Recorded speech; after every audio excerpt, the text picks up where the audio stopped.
திருவாரூருக்கு வந்தோடனே ஒரு பெரிய சந்தோஷம் என்னன்னா, ஒரு அக்கா பார்த்தோன்னே கேட்டாங்க, சார் அறிமுகப்படுத்துற மாதிரி தான், தம்பி நீங்க தானே இந்த ஒரு நிமிட கதை சொல்லுவீங்கன்னாங்க. ஆமாக்கா அப்படின்னே. நீ எங்க வீட்டுக்காரர் மாதிரியே பேசுவ தம்பின்னுச்சு. எனக்கு பக்குன்னு இருந்துச்சு. இப்ப இந்த அம்மா நம்மளை பாராட்டுறாங்களா, இப்ப நான் என்ன ரியாக்ட் பண்ணணும்னு எனக்கு தெரியல. நான் கேட்டேன், ஏன்க்கா உங்க வீட்டுக்காரர் அவ்வளவு நல்லா பேசுவாரா அப்படின்னு. அதெல்லாம் இல்ல தம்பி, எவன் கேட்கறானா கேட்கல, அவர் பாட்டு பேசிட்டே இருப்பாரு. இந்த அக்கா வீட்டுக்காரரை நான் அவமானப்பட்டதுல எங்க கலெக்டர் மேடத்துக்கு எவ்வளவு சந்தோஷம் பாருங்க. நல்ல நம்ம ஊருக்கு வந்து இல்ல உண்மையில அந்த அக்கா ரொம்ப பிரியத்தோட தான் வந்து சொன்னாங்க. பரவாயில்ல. இன்னொரு பையன்ல, அண்ணே நீங்க இந்த இன்ஸ்டாகிராம்ல இன்னைக்கு பேச போறீங்களா அப்படின்னா. ஆமாண்டா தம்பி அப்படின்னு. நீங்க இன்ஸ்டாகிராம்லயே பேசுங்கண்ணே அப்படின்னா. ஏன்டா அப்படின்னு. இன்ஸ்டாகிராம்னா ஸ்வைப் பண்ணிட்டு போயிடுவோம். நேரில் நல்ல ஒரு அருமையான இந்த மாலை பொழுதை மகிழ்ச்சிகரமான ஒரு பொழுதாக, சங்கம் வைத்து பிறந்தவளே, சங்கம் வைத்து பிறந்தவளே, அங்கம் முழுதும் நிறைந்தவளே, கண்ணில் நீராய் கரைந்தவளே, கடவுள் உருவாய் தெரிந்தவளே, மொழியாய் வந்த நிறையே, வள்ளுவன் உரைத்த உரையே, உடம்பில் உயிருள்ள வரையே, தமிழே நீ எனக்கு இறையே. 1000 ஆண்டுகள் ஆனாலும் வாசம் மாறா புன்னை இவள், 1000 மொழிகள் வந்தாலும் அத்தனை பேருக்கும் அன்னை இவள், பருவம் மாறா குமரி இவள், பட்டினத்தாரையும் மயக்கியவள், தமிழே உலகின் முதல் மொழி, இவள் தானாய் வளரும் பெருவழி, எல்லா மொழியும் அதன் வழி, இவள் தாய்மொழிக்கெல்லாம் தாய்மொழி. கைதட்டின 3 பேருக்கு நன்றி. ஒருத்தர் தமிழை பத்தி ஒரு கவிதை சொல்றாரு, அதனால பரவாயில்ல. ஆனா ஐயா வந்து ரொம்ப அழகா முன்னாடி வந்து ஒரு அழகான நாட்டுப்புற பாடல்களோட, அவ்வளவு அழகா இந்த வட்டார வழக்கோட ரொம்ப அருமையா இந்த ஊரினுடைய சிறப்பை சொல்லிட்டு போனாங்க. ஐயா ஒரு பெரிய கைதட்டலோடு அவர்களுக்கு ஒரு பெரிய நன்றி. எவ்வளவு விஷயங்களை, எவ்வளவு அழகான ஒரு பாடல்களோட வந்து இந்த ஊரினுடைய பெருமையை அவ்வளவு சிறப்பாக சொல்லிட்டு போனார். எனக்கு ரொம்ப சந்தோஷம். என்னன்னா, ஐயா அறிமுகப்படுத்துறப்ப சொன்னாங்க, நாங்கள் விஜய் டிவியில் பேசணும், சன் டிவியில் பேசணும், ஆனால் எத்தனையோ வெளிநாடுகள் எல்லாம் பேசியிருக்கோம், ஆனால் எந்த மேடையிலும் ஏற்படாத ஒரு அங்கீகாரமாக இந்த திருவாரூர் புத்தக திருவிழாவில் பேசுவது ஒரு பேச்சினுடைய அங்கீகாரமாக. ஏன் பாடினாங்க, இந்த திருவாரூர் மண் எப்படிப்பட்ட மண்ணு பாடினா, இங்கதான் முக்தி அடைந்த அறிஞர்களும் இருந்தார்கள், முக்தி அடைந்த அறிஞர்களும் இங்குதான் இருந்தார்கள், முத்தமிழ் அறிஞரும் இங்குதான் இருந்தார். திருவாரூரில் மட்டும்தான் பெரிய தேர் இருந்தது, திருவாரூரில் மட்டும்தான் பெரிய தேரும் இருக்கிறது, பெரியாரின் தேரும் இருக்கிறது. திருவண்ணாமலை மட்டும்தான் தியாகராய சுவாமியையும் வணங்குகிறார்கள், திராவிடத்தையும் வளர்க்கிறார்கள். இரண்டுமாக பகுத்தறிவும் ஆன்மீகமும் இரண்டும் இணைந்த ஒரு மண்ணாக இருக்கக்கூடிய இந்த திருவாரூர் மண்ணில் பேசுவதில் ஒரு மிகப்பெரிய ஒரு மகிழ்ச்சி. இந்த அருமையான நிகழ்வேனா, அந்த புத்தக திருவிழான்றது எந்த மாநிலத்திலுமே இல்லாத ஒரு விஷயம். இந்தியாவில் எந்த மாநிலத்திலுமே இப்படி புத்தகத்துக்காக ஒரு திருவிழா எடுத்து அத்தனை பேரையும் கூட்டி, எனக்கு இங்க என்ன இன்னொரு பெரிய மகிழ்ச்சி, நான் திருவாரூர்ல எத்தனையோ புத்தக திருவிழா போய் பேசிட்டு இருக்கோம், ஆனா இத்தனை மகளிர்கள் இங்கு வந்து உட்கார்ந்து புத்தகத்துக்காகவும் நல்ல கருத்துக்களை கேட்பதற்காகவும் நாங்கள் வந்திருக்கிறோம் வந்து அமர்ந்திருப்பதற்காக உங்களுக்காக ஒரு பெரிய கைதட்டல் தரலாம். அந்த அக்கா சொல்றாங்க, இல்ல எங்க பிள்ளையெல்லாம் அங்க வீட்டுக்காரர் விளையாடிட்டு இருக்காரு, அவர் விளையாடி பிள்ளைகளை கூட்டி வர வரைக்கும் நாங்க இங்க உட்காந்துருப்போம். பரவாயில்ல. ஏன்னா வந்தப்பயே அவர் தாசில்தார் சார்ட்ட கேட்டேன், ஏன் சார் அது என்ன ஸ்டால் இது என்ன ஸ்டால் சார்னு. அதெல்லாம் புக்கு இருக்கும் சார், அங்க கொஞ்சம் கூட்டம் கம்மியா இருக்கும், இங்க டெல்லி அப்பளம் நிறைய விற்பாங்க, இங்க கொஞ்சம் கூட்டம் அதிகமா இருக்கும். பரவாயில்ல, டெல்லி அப்பளத்தை சாப்பிட்டுக்கிட்டே நம்ம நல்ல கருத்துக்களை கேட்கலாம், கேட்டுட்டு அந்த பக்கம் அப்படி இந்த ஸ்டால் பக்கமும் போயிட்டு வரலாம். கரெக்டா? ஆமான்றாங்க அந்த அக்கா. இருந்தாலும் அந்த ஒரு கருத்துக்களை கேட்கறதுக்காக அப்படியே வந்துடலாம். ரொம்ப அருமையான ஒரு மேடை. ஏன்னா நாங்க நிறைய மேடைகளில் பேசும்போது எனக்கு ஏதாவது ஒரு சந்தேகம் இருந்தால் கூட நான் ரொம்ப விரும்பி கேட்கக்கூடிய என்னுடைய ஆசானாக என்னுடைய நண்பராக இருக்கக்கூடிய இந்திரஜித் ராவணன் ஐயா வந்திருக்காங்க இங்க. அவர்கிட்ட தான் நாங்கள் அவர்கிட்ட நிறைய தகவல்கள் கேட்டுப்போம். இப்படி ஒரு இலக்கிய பூமியாக இந்த பூமி இருந்து கொண்டே இருக்கிறது. இந்த நிகழ்வை ஒரு உலகத்துக்கெல்லாம் எல்லா மாநிலங்களுக்கும் ஒரு உதாரணமாக மாவட்டம் தோறும் புத்தக திருவிழா நடத்தக்கூடிய ஒரே அரசாக தமிழக அரசு மட்டும்தான் இருக்கிறது. இந்த ஒருங்கிணைச்சு நடத்துறது ஒரு மிகப்பெரிய ஒரு விஷயம். அதை ஒருங்கிணைத்து வெற்றிகரமாக மாவட்டம் தோறும் நடத்தி கொண்டிருக்கக்கூடிய பப்பாசி நிறுவனத்திற்கு ஒரு பெரிய கைதட்டல். தலைவர் சொக்கலிங்கம் ஐயா அவர்களுக்கும் இதனுடைய செயலாளர் முருகன் ஐயா அவர்களுக்கும் ஒரு பெரிய கைதட்டலோடு இந்த நேரத்தில் நன்றி பாராட்டி, ஏன்பா புத்தகம் படிக்கணும்னா யாரோ ஒருவர் யாரோ ஒருவருக்கு வரம் கிடைப்பதற்காக யாரோ ஒருவர் செய்த தவம் இந்த புத்தகம். யாரோ ஒருவரினுடைய கண்ணீரை துடைப்பதற்காக யாரோ ஒருவரினுடைய கைகள் எழுகிறது இல்ல, அந்த கைகள் எழுத்தாளனினுடைய கைகள்.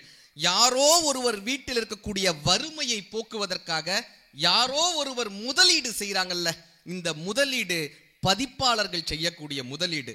அரசியலுக்கு மட்டும் கூட்டம் வருவதில்லை, ஆன்மீகத்திற்கு மட்டும் கூட்டம் அல்ல, அறிவு சார்ந்த விஷயங்களுக்கும் கூட்டத்தை வரவழைக்க முடியும் என்று நிரூபிக்கிறார்கள் பப்பாசியும் இந்த மாவட்ட ஆட்சி நிர்வாகம். நல்ல ஒரு பெரிய கைதட்டல் அவங்களுக்கு தரலாம். மாவட்ட ஆட்சியர் அம்மாக்கெல்லாம் இவ்வளவு பெரிய நிகழ்வை இங்கே ஒருங்கிணைச்சு உண்மையிலேயே ரொம்ப சந்தோஷம். எனக்கு என்ன ஒரு பெரிய சந்தோஷம்னா, பஸ்ஸுலலாம் நம்ம ஃபோட்டோ ஒட்டியிருக்கு.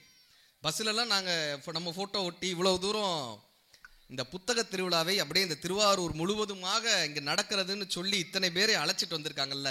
இப்படியாக எல்லார்கிட்டையும் கொண்டு போய் கடைநிலை மக்கள் முதற்கொண்டு இந்த புத்தக திருவிழாவை கொண்டு போய் சேர்த்தமைக்காகவே மாவட்ட நிர்வாகத்திற்கு ஒரு பெரிய கைதட்டல் மூலமா இங்கே நன்றி சொல்லலாம்.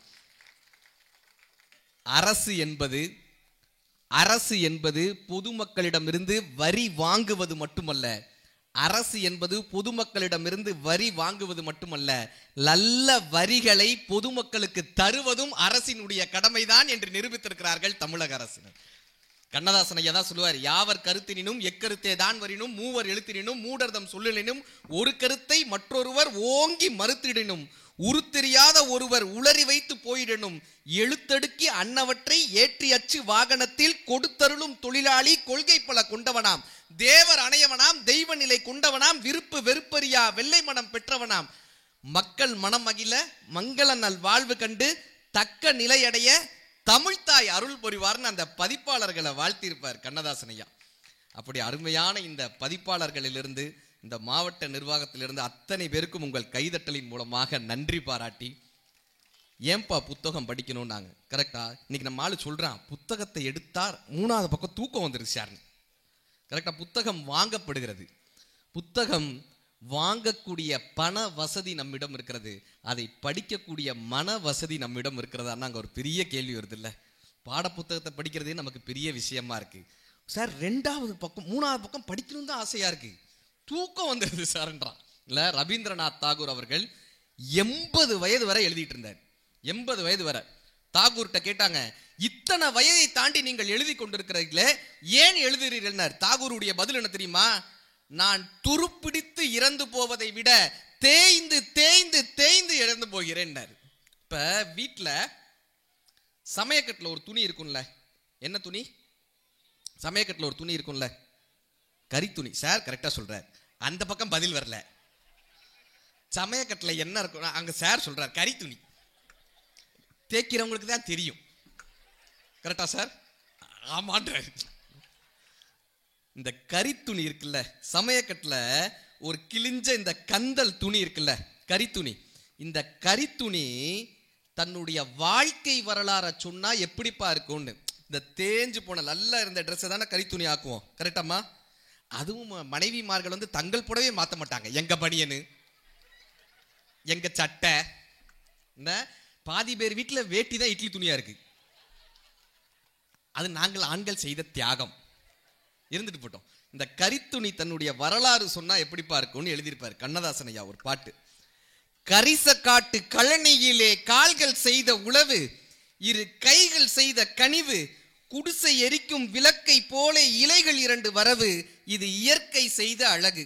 பருத்தி என்ற ஒரு செடி வளர்ந்தது பருவ பெண்ணை போலே அந்த கரிச கழனி மேலே, அது சிரித்த அழகில் காய் வடித்தது சின்ன குழந்தை போலே அந்த வண்ண செடியின் மேலே. பருத்தி எடுத்து பிரித்து பார்க்க பஞ்சு குவியல் ஆச்சு, மில்லை நோக்கி பயணம் போச்சு, அதை திருத்தி எடுத்து பார்க்கும் போது சின்ன இலைகள் ஆச்சு, நூல் எனும் பெயர் உண்டாச்சு. அழகு வண்ணம் கலந்து நின்றதில் ஆடை வந்தது மெல்ல, பலர் மானம் காத்து கொள்ள, இடை குலையுமாதர் உடையிலேறி கோல கவிதை சொல்ல, உடல் மூடி மறைத்து கொள்ள. அந்த துணியில் ஒன்று கிழிந்து அடுப்பங்கரைக்கு வந்து தான் படிக்குது இந்த சிந்து, தன் சொந்தக்காரர் பலரை எண்ணி துடிக்குது மனம் வெந்து, கதை சொல்லுது தனை நொந்து. என்னப்பா கதை சொல்லுதுன்னு கேட்டான். வாழும் நாளில் வாழ்ந்த எண்ணெய் காத்த இரும்பு பெட்டி. நல்லா இருக்கிறப்ப மடிச்சு மடிச்சு வச்சுப்போமா.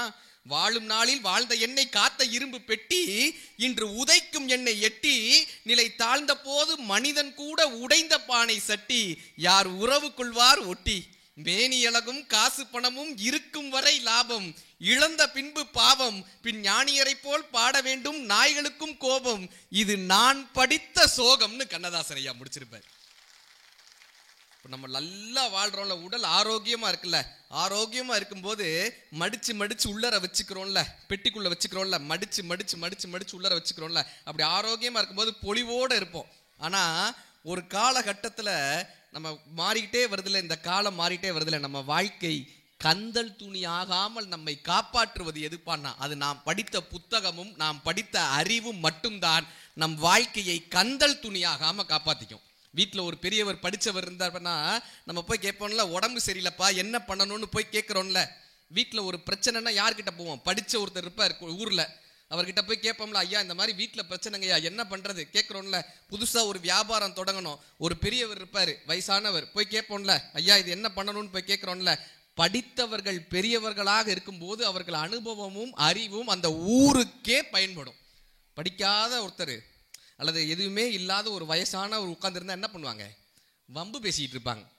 இந்த 3வது தெருவில் முனியாண்டியினுடைய மக தெரியுமா, 2 கிளவி சேர்ந்துச்சுன்னா ஊர் காலின்னு அர்த்தம் இல்ல. அப்ப வாசிப்பு என்னப்பா பண்ணும்னா தேவையில்லாத விஷயங்களிலிருந்து நம்மை காப்பாற்றும், பக்குவப்படுத்தும். மனிதர்கள்ல 3 வகையான மனிதர்கள் இருக்காங்க. 3 வகையான மனிதர்கள். இந்த 3ஆம் தர மனிதர்கள் யார் தெரியுமா? 3ஆம் தர மனிதர்கள் யாருப்பான்னா எப்ப பார்த்தாலும் அடுத்தவங்களை பத்தியே பேசிட்டு இருப்பாங்க. இந்த கொத்தனார் மக இருக்கல்ல, 4வது வீட்டில் இருந்தானே நடராஜு, போயிட்டா, அது சும்மா காலேஜுக்கு போயிருக்கோம். இது 3ஆம் வகை மனிதர்கள். யாரை பத்தியாவது ஒரு மனிதர்களை பத்தி புறம் பேசிக்கிட்டே இருப்பாங்க. 2வது வகையான மனிதர்கள் யார் தெரியுமா? ஏதாவது ஒரு நிகழ்வை பத்தியே பேசிட்டு இருப்பாங்க. பிக் பாஸ் வீட்டில் அவங்க என்ன தெரியுமா பண்ணாங்க, நம்ம வீட்டில் அடுப்புக்கு அது இருக்காது, நம்ம பிக் பாஸ் வீட்டை பத்தி பேசிட்டு இருப்போம். பிக் பாஸ் வீட்டில் என்ன நிகழ்வை பத்தியே பேசிட்டு இருப்பாங்க. 2ஆம் தர மனிதர்கள். 1ஆம் தர மனிதர்கள் என்ன தெரியுமா பண்ணுவாங்க? தான் படித்த விஷயங்களை, தனக்கு ஏற்பட்ட அனுபவங்களை, தன்னுடைய அறிவை மற்றவர்களுக்கு யார் பயன்படும்படி சொல்கிறார்களோ அவர்கள்தான் 1 தர மனிதர்களாக இருக்கிறார்கள். 3ஆம் தர மனிதர்களாக இருக்கக்கூடிய நம்மை 1 தர மனிதர்களாக மாற்ற வேண்டும் என்று சொன்னால் தினமும் நாம் வாசிக்கக்கூடிய பழக்கத்தை கொண்டு வரணும். தாமஸ் ஆல்வா எடிசன் யாரு? Thomas Alva Edison? அவர் சீரியல்ல நடிக்கலையேன்றாங்க அந்த அக்கா. அங்க இருக்காரா? லைட் கண்டுபிடிச்சா. ஐயா, திருவாரூரில் ஒரு எடிசன் இருக்காங்களே எங்க அக்கா, லைட் கண்டுபிடிச்சாரு. தாமஸ் ஆல்வா எடிசன் சொல்றாரு, இந்த உலகத்துல எத்தனையோ கண்டுபிடிப்புகள் இருக்கு, எவ்வளவு பெரிய விஷயங்களை கண்டுபிடிச்சிருக்காங்க. லைட்டை கண்டுபிடிச்சிருக்காங்க, செல்போனை கண்டுபிடிச்சாங்க, சேட்டலைட்டை கண்டுபிடிச்சாங்க. எத்தனை விஷயங்கள் இந்த உலகத்தில் கண்டுபிடிக்கப்பட்டாலும் மனிதனினுடைய ஆகச் சிறந்த கண்டுபிடிப்பு எது தெரியுமா? மனிதனுடைய ஆகச் சிறந்த கண்டுபிடித்த கருவி புத்தகம் தான். மனிதன் கண்டுபிடித்த ஆகச் சிறந்த கருவினர். ஏன்னு கேட்டாங்க, இன்னைக்கு நமக்கு இருக்கக்கூடிய ஜெனட்டிக்கல் வியாதிகள் இருக்குல்ல. இப்ப சக்கரை இருந்துச்சுன்னா, அப்பாவுக்கு சக்கரை நோய் இருந்துச்சுன்னா தானா பயலுக்கு சக்கரை நோய் வந்துடும். கரெக்டா? கரெக்டா? அப்பாவுக்கு கடன் இருந்துச்சுன்னா தானா பையனுக்கு தான் அந்த கடன் வரும், பொண்ணுக்கு வராது. இந்த குழந்தை பிறக்கிறப்பே பாருங்களேன், பெண் குழந்தை பிறந்த என்ன சொல்லுவோம்? மகாலட்சுமி பிறந்துருச்சு, வீட்டுக்கு விளக்கேத்த வாரிசு வந்துருச்சு, அதெல்லாம் மங்களம் பிறந்துருச்சு. பையன் பிறக்கட்டும், கொல்லி வைக்கிறதுக்கு வாரிசு வந்துட்டான், கடன் அடைக்கிறதுக்கு ஒருத்தன் வந்துட்டான். இப்போ அப்பாவுக்கு கடன் இருந்தா பையனுக்கு தானா வருதா? அப்பாவுக்கு நோய் இருந்தா, அப்பா அம்மாவுக்கு நோய் இருந்தா தானா வருதா? இது ஜெனட்டிக்கல் நாலேஜ். ஆனா ஒரு அப்பா ஒரு வாசித்தவராக இருந்தா, அப்பா ஒரு சிந்தனையாளராக இருந்தா, அப்பா ஒரு மிகப்பெரிய ஒரு வாசிப்பாளராக இருந்தாக்க அது தானா பையனுக்கு வராது. கரெக்டா? ஒரு பெரிய வாசிப்பாளர், பெரிய சிந்தனையாளர், பெரிய கண்டுபிடிப்பாளர் தன்னுடைய அறிவை எப்படிப்பா கடத்த முடியும்னா, எப்படி கடத்த முடியும்னா புத்தகம் என்கிற ஒரு மிகப்பெரிய கண்டுபிடிப்பின் மூலமாக மட்டும்தான் இந்த அறிவை கடத்த முடியும். இந்த அவதார்னு ஒரு படம் வந்துச்சு, எத்தனை பேர் பார்த்துருக்கீங்க? அவதார் படம் பார்த்துருக்கீங்களா? பார்த்துருக்கீங்களா சார்? சேகுவாரா மாதிரி இருக்கீங்க சார். திருவாரூரில் ஒரு சேகுவாராக அவரை படிச்சு அப்படியே மாறி இருக்காரு சேகுவாரா சார். அவதார் படம் பார்த்துருக்கீங்களா? பார்த்துருக்கீங்களா கண்ணீங்களா? அதுல பாண்டோரான்னு ஒரு இடத்துக்கு போவாங்க பூமியை விட்டு. அங்க போய் என்ன பண்ணுவாங்கன்னா, ஒரு டிராகன் ஒன்று இருக்கும், ஒரு பெரிய டிராகன் இருக்கும், பார்த்துருக்கீங்களா? அதை இந்த வால் வைத்த குரங்கு மனிதர்கள் என்ன பண்ணுவாங்க, அந்த டிராகன் மேலே ஏறி தன்னுடைய குடுமையை எடுத்து அந்த டிராகனுடைய குடுமையோட ஜைலுன்னு ஒன்று பண்ணுவாங்க, பார்த்துருக்கீங்களா? அது பண்ணிட்டா என்ன ஆகும், அவங்களால வானத்தில் பறக்க முடியும். கரெக்டா? அவதார் படம் என்ன தெரியுமா காமிச்சிச்சு, கஷ்டப்பட்டு ஒரு டிராகனை அதோட தன்னை இணைத்து கொண்டால் அவனால் வானத்தில் பறக்க முடியும்.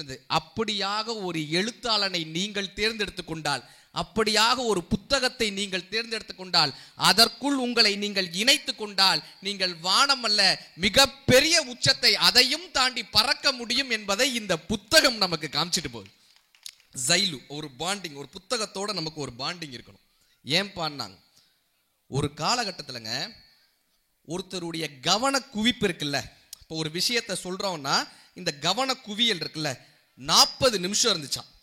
40 நிமிஷம் ஒருத்தரால ஒரு விஷயத்தை தொடர்ந்து கேட்க முடியும், தொடர்ந்து சிந்திக்க முடியும், தொடர்ந்து அதை பற்றி யோசிக்க முடியும். 40 நிமிஷம் ஒருத்தருடைய கவன குவியல் இருந்துச்சு. இன்னைக்கு அந்த கவன குவியல் எவ்வளவு நேரம் ஆயிடுச்சு, 1 நிமிஷமா மாறிடுச்சு. இந்த இன்ஸ்டாகிராம்ல ரீல்ஸ் வருதுல்ல, 1 நிமிஷத்துல அப்படியே தள்ளி விட்டு போயிடுவாங்க. 40 நிமிஷம் இருந்ததுனால தான் ஸ்கூல்லலாம் அந்த கிளாஸ் வந்து 40 நிமிஷம் வச்சாங்க. 40 நிமிஷம் ஸ்கூல்ல கிளாஸ் வச்சிருப்பாங்க. இன்னைக்கு அந்த கவனத்தை குவிக்கவே முடியல. மனநல மருத்துவர்கள் என்ன தெரியுமா சொல்றாங்க, இதனால ஃபோமோ அப்படின்ற ஒரு மன வியாதி உருவாகுதான், ஃபியர் ஆஃப் மொமெண்ட்ஸ். அது என்னப்பா ஃபியர் ஆஃப் மொமெண்ட்ஸ்ன்னு கேட்டாங்க. நம்ம இன்ஸ்டாகிராமில் ஒரு ஃபோட்டோ போடுறோமா, ஃபேஸ்புக்கில் ஒரு ஃபோட்டோ போடுறோமா, போட்டு என்ன பண்ணுவோம், எத்தனை லைக் வந்திருக்கு, எத்தனை கமெண்ட், அதில் இந்த ஸ்டேட்டஸ்னு ஒன்று இருக்குது சார் வாட்ஸ்அப்பில். இந்த ஸ்டேட்டஸை போட்டுட்டு நாம் அதை பார்த்துட்டோம்னா அவனுக்கு தெரிஞ்சிருது. அவன் ஃபோன் அடிச்சு கேட்குறான், என் ஸ்டேட்டஸை பார்த்துட்டு எதுவுமே சொல்லலை அப்படின்றான். ஏன்னா உன் ஸ்டேட்டஸை பார்த்துட்டு சொல்கிற அளவுக்கு எனக்கு நேரம் இருக்கு. காலையில் எந்திரிச்சு இது எல்லாமே என்ன பண்ணா, ஃபியர் ஆஃப் மொமெண்ட்ஸ். நம்மை பற்றி மற்றவர்கள் என்ன சிந்திக்கிறாங்க, 1 மணி நேரத்தை அந்த ஃபோக்கஸிங் லெவலை குறைச்சிட்டோம். நம்ம ஒரு விஷயத்தில் இந்த கவனத்தை சுருக்கக்கூடிய அவ்வளவு குறைஞ்சிருச்சு. இன்னைக்கு எல்லாருமே ஒரு ஃபோன் எடுத்து மகிழ்ச்சியாக இருக்கிறதா காமிச்சுக்கிறோம். கரெக்டா? இங்கே பாருங்க, இன்னைக்கு அவர் தான் ஃபோனில் ஃபோட்டோ எடுத்துக்கிட்டு இருக்காரு. இவ்வளவு நேரம் நான் சொல்லிக்கிட்டு இருக்கேனே, ஃபோனில் லைவ் போட்டுட்டு இருக்கீங்களா? சிறப்பு. ஒரு ஸ்கூலில் இப்படி தான் பேசிக்கிட்டு இருந்தேன். முன்னாடி ஒருத்தர் உட்காந்து ஃபோனை பார்த்துட்டு இருந்தாரு. ஏன் சார் நான் பேசுகிறேன்னு நீங்கள் உட்காந்து ஃபோனை பார்க்குறீங்களேன்னு. அவர் திரும்ப சொன்னார், உங்கள் பேச்சை தாங்க யூடியூப்பில் கேட்குறேன்னாரு. நேரில் உங்களோட இப்படியே ஃபோனில் எப்படினாலும் போட்டுருவாங்க யூடியூப்பில் 10 நிமிஷத்தில். குற்றாலத்துக்கிட்ட ஒரு நிகழ்ச்சி, அருவியில் திபு திபு திபு திபுன்னு ஒரு 10 பேர் வந்து இறங்குனாங்க. காலேஜ் பசங்க நின்று ஃபோட்டோ எடுத்தானுங்க அருவி கிட்டக்க. இந்த ஃபோட்டோ எடுக்கிறவனை பார்த்துருக்கீங்களா? பசங்க நல்லா எடுப்பாங்க, பொண்ணுங்க ஃபோட்டோ எடுக்கிற பார்த்துருக்கீங்களா? இந்த நாக்கு இங்கே போய்க்கும், 2ன்னு வச்சுப்பேன். அந்த 2க்கு என்ன அர்த்தம்னு இது வரைக்கும் தெரியல. 2ன்னு வச்சுக்கிட்டு ஒரு ஃபோட்டோ எடுத்துக்கிறது. இதில் ஒருத்தர் என்னை பார்த்துட்டான், அண்ணே நீங்கள் தானே இந்த யூடியூப்பில் சோஷியல் ஆதித்யா டிவிலாம் ஆமாப்பான்னே. ஒரு ஃபோட்டோ எடுத்துக்கிட்டான், நான் எடுத்துக்கிட்டான்னு. அவன் ஒருத்தர் ஃபோட்டோ எடுத்தோன்னே இப்படியே 2-3 பேர் வந்து எடுத்தாங்க. கடைசியாக ஒருத்தர் வந்தான், நீங்கள் யார் அப்படின்னா. ஏன்டா தெரியாம தான் இவ்வளோ நேரம் ஃபோட்டோ எடுத்தியாடா, இப்போ எதுக்குடா கேட்குற அப்படின்னு. தெரிஞ்சா வச்சுக்கவே, இல்லாட்டி டெலிட் பண்ணிட்டு போயிடுவேன்னா.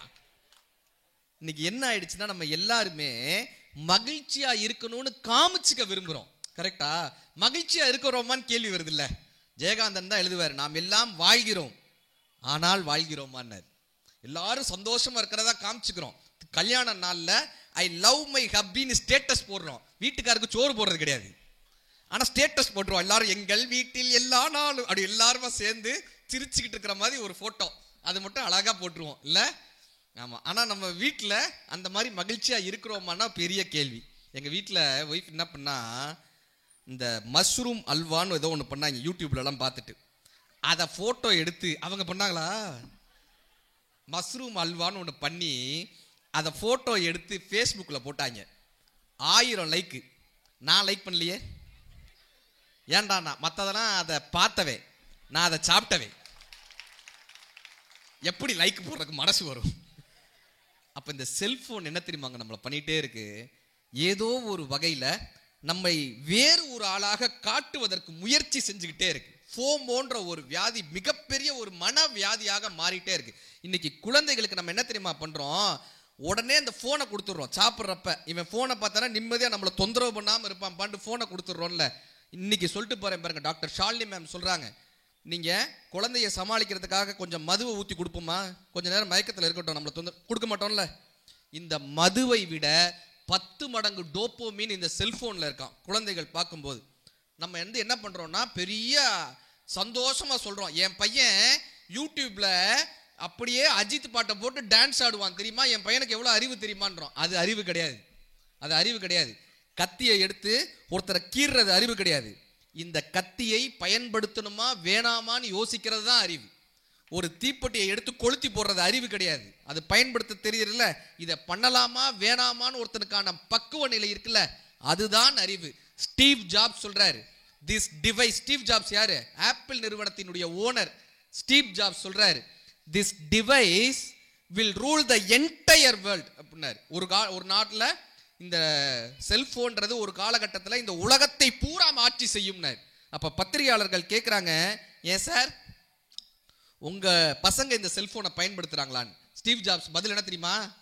My son is not matured enough to use this sell because he is studying his college days. அவன் காலேஜ் தான் படிக்கிறான், அவனுக்கு இந்த செல்போனை பயன்படுத்துற அளவுக்கு மெச்சூரிட்டி கிடையாதுன்னாரு. நாம் என்ன பண்றோம், 3.5 வயசு பையன் கையில போனை கொடுக்குறோம், அவன் டண்டனக்கான் டான்ஸ் ஆடிட்டு இருக்கான். அதை வச்சு இல்ல இன்னைக்கு சொல்லிட்டு போறேங்க. அதுக்கு பதிலா இன்னைக்கு வீட்டில் இந்த செல்போனுக்கு பதிலாக என்னப்பா வச்சுக்கலாம், நான் சின்னதா ஒரு புத்தகத்தை வச்சுக்கங்க, நீங்க அதை படிங்க, குழந்தைகளோடு அந்த கதைகளை சொல்லுங்க, குழந்தைகளுக்கு அதை பத்தி பேசுங்க. தமிழ்ல திருமுருகாற்றுப்படைன்னு ஒரு நூல் இருக்கு, கேள்விப்பட்டிருக்கீங்களா? திருமுருகாற்றுப்படைன்னு நக்கீரர் திருப்பரங்குன்றத்தில் எங்க ஊர்ல நடந்த கதை இது.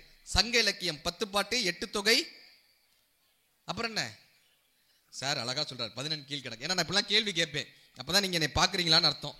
ஒரு மேடையில் போய் கேட்டேன், செல்வத்துள் செல்வம் அப்புறம் என்னன்னு, ஒரு அக்கா திருமதி செல்வம்ண்டுச்சு சீரியல். ஆனா நான் இப்படி அதை கேட்காம விடுறது கிடையாது. நம்ம ஒன்று சொன்னோம்னா நீங்க ஒன்று சொல்லணும்ல, அப்பதான் நம்ம ஃபாலோ பண்றீங்கன்னு அர்த்தம். திருமுருகாற்றுப்படை 10 பாட்டு 8 தொகை 14 கீழ்கணக்கு நூல்கள் இருந்துச்சா, இந்த 3 நூல்களையுமே முதல் நூல் எதுப்பானா திருமுருகாற்றுப்படை நூல். இந்த திருமுருகாற்றுப்படை எப்படிப்பா எழுதுனாங்கன்றதுக்கு ஒரு வரலாறு இருக்கு, ஒரு புத்தகம் எப்படி எழுதுனாங்கன்றதுக்கு ஒரு கதை இருக்கு.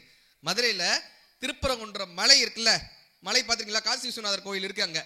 அங்க நக்கீரர் என்ன பண்றாரா, சிவபூஜை பண்ணிட்டு இருக்காரு. நக்கீரர் இந்த சிவபூஜை பண்ணிட்டு இருக்கும் போது ஒரு மரத்திலேருந்து ஒரு இலை அப்படியே உதிர்ந்து தண்ணிக்குள்ள போகுது. பாதி இலை தண்ணிக்குள்ள இருக்கு, பாதி இலை தண்ணிக்கு வெளியே இருக்கு. தண்ணிக்குள்ள இருக்கிற இலை மஞ்சள் நிறத்துல மாறுது, தண்ணிக்கு வெளியே இருக்கிற இலை சிகப்பு நிறத்துல மாறுது. இவர் என்ன பண்றாரு, சிவபூஜையை விட்டுட்டு இதை பார்க்க ஆரம்பிச்சிட்டாரு. நல்லா இருக்கு. நம்ம புத்தக திருவிழாக்கு மேஜிக் ஷோ பார்ப்போம்ல, அந்த மாதிரி அதுவும் நல்லா தான் இருந்துச்சு, ரொம்ப அருமையா பண்ணாங்க. அப்படி அது அப்படியே மாறுது, கலர் மாறுது. இப்போ இவர் என்ன பண்றாரு, அவ்வளோ அழகா இதை மாறிச்சா சிவன் பூஜை மறந்துருச்சு. இப்போ இந்த சிகப்பா இருந்த இலை குருவியா மாறிச்சு, மஞ்சளா இருந்த இலை மீனா மாறிச்சு. இப்போ இந்த மீன் என்ன பண்ணுது, குருவியை பிடிச்சி தண்ணிக்குள்ள இழுக்குது. இந்த குருவி என்ன பண்ணுது, மீனை பிடிச்சி தண்ணிக்கு வெளியே இழுக்குது. இதுக்கு ரெண்டும் சண்டை போட்டுட்டு இருக்கு. நக்கீரர் என்ன பண்ணாரு, சிவபூஜையை விட்டுட்டு இது ரெண்டும் என்ன பண்ணுதுன்னு பார்க்க ஆரம்பிச்சார். பார்க்க ஆரம்பிச்சோன்னே ஒரு பூதம் நக்கீரரை பிடிச்சி தூக்கிட்டு போய் ஒரு குகையில அடைச்சது.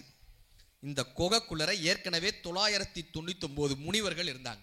இப்ப நக்கீரர் 1000வது முனிவரா அங்க போறாரு. பூதம் 1000 பேரை சேர்த்து சாப்பிடணும்னு இருந்திருக்கு, கொண்டு போய் அங்க வச்சாங்க. இப்ப மத்த அந்த 999 பேர் இருந்தாங்கல்ல, அவங்க கேட்டாங்க, சிவபூஜை பண்ணியா? ஆமா. ஒரு இலை விழுந்திருக்குமே? விழுந்துச்சு. பச்சையா ஒண்ணு, இது சிகப்பா ஒண்ணு மாறிச்சு, மஞ்சளா மாறிச்சு? ஆமா. குருவி ஒண்ணு வந்துச்சு, மீன் ஒண்ணு வந்துச்சா? ஆமா. பூதம் தூக்கிட்டு வந்துச்சா? ஆமா. வெல்கம் டு த குகை, வெல்கம் டு த குகை. இப்ப இது என்ன பண்ணா, நம்மளுடைய காரியத்தை பண்ணணும் தான் நினைப்போம். ஆனா அங்க ஒரு 2 பேர் சண்டை போட்டோன்னே நம்ம பார்க்க ஆரம்பிச்சிடும்ல, அதுதான் பிக் பாஸ் வீடு. எவனாவது ஒருத்தர் சண்டை போடுறத, எங்கேயாவது ஒரு சோசியல் மீடியாவில் ஏதாவது ஒன்று வருதுல்ல, அதை உட்காந்து பார்க்க ஆரம்பிச்சிடுறோமா? அப்போ ஒரு பூதம் தூக்கிட்டு போகுது இல்ல, இந்த பூதம் யாருப்பான்னா இந்த செல்போன் தான் பூதம். இது கொண்டு போய் ஒரு குகையில அடைச்சிச்சுல்ல, இதுதான் இந்த ஊடகம்ன்ற குகை. இந்த குகையில கொண்டு போய் நம்மளை அடைச்சிருது. அங்க அத்தனை பேரோட நம்ம அடிமையாக மாறிடுறோம். தொலைக்காட்சி பெட்டின்ற குகையோடையோ இந்த செல்போன்ற குகையிலையோ நம்ம ஒரு அடிமையாக போய் மாறிடுறோம். இப்ப நக்கீரர் என்ன தெரியுமா பண்ணாரு, திருமுருகாற்றுப்படைன்ற நூலை எழுதுறார். அங்கிருதான் அப்ப முருகனுடைய வேல் நக்கீரரை காப்பாற்றியதாக வரலாறு. என்ன அர்த்தம் தெரியுமா? அப்படி நீங்கள் மாட்டிக்கொண்டால் உங்கள் கைகளில் ஒரு புத்தகத்தை எடுங்கள். வேல் என்றால் அறிவுன்னு அர்த்தம். வேல்னா இது ஆன்மீகம் கிடையாது, வேல்னா அறிவுன்னு அர்த்தம். வேல் ஷார்ப்பா இருக்குமா, ஆழமா இருக்குமா, அகலமா இருக்குமா? அறிவு எப்பயுமே ஆழமா இருக்கணும், அகலமா இருக்கணும், கூர்மையா இருக்கணும். வேல்னா அறிவினுடைய வெளிப்பாடுன்னு அர்த்தம். இப்படி நீங்க ஒரு குகையில மாட்டிக்கும் போது ஒரு பூதம் கொண்டு வந்து இந்த பூதம் உங்களை கொண்டு போய் இந்த குகையில வச்சிருச்சுன்னா உங்களால அதுல இருந்து தப்பிக்கவே முடியாதுப்பா. அப்ப நீங்க என்ன தெரியுமா பண்ணணும்? ஒரு புத்தகத்தை கையில் எடுத்துக்கங்க. அந்த புத்தகத்தின் மூலமாக ஒரு அறிவு வரும். அந்த அறிவை கொண்டுதான் நீங்கள் இந்த குகையில் இருந்து தப்பிக்க முடியும்ன்றத திருமுருகாற்றுப்படை இந்த வரலாறு நமக்கு கத்துக் கொடுத்துட்டு போகுது. அருணகிரிநாதர் இதை எழுதியிருப்பார். பழுத்தமுது தமிழ் பலகை இருக்கும் ஒரு கவிப்புலவன் இசைக்குறுகி வரைக்குகையை இடித்து வழிகாணும்னு அருணகிரிநாதனுடைய பாட்டு கேள்விப்பட்டிருக்கீங்களா? அருணகிரிநாதர்லாம் கேள்விப்பட்டிருக்கேன் சார் சொல்றாரு பாருங்க.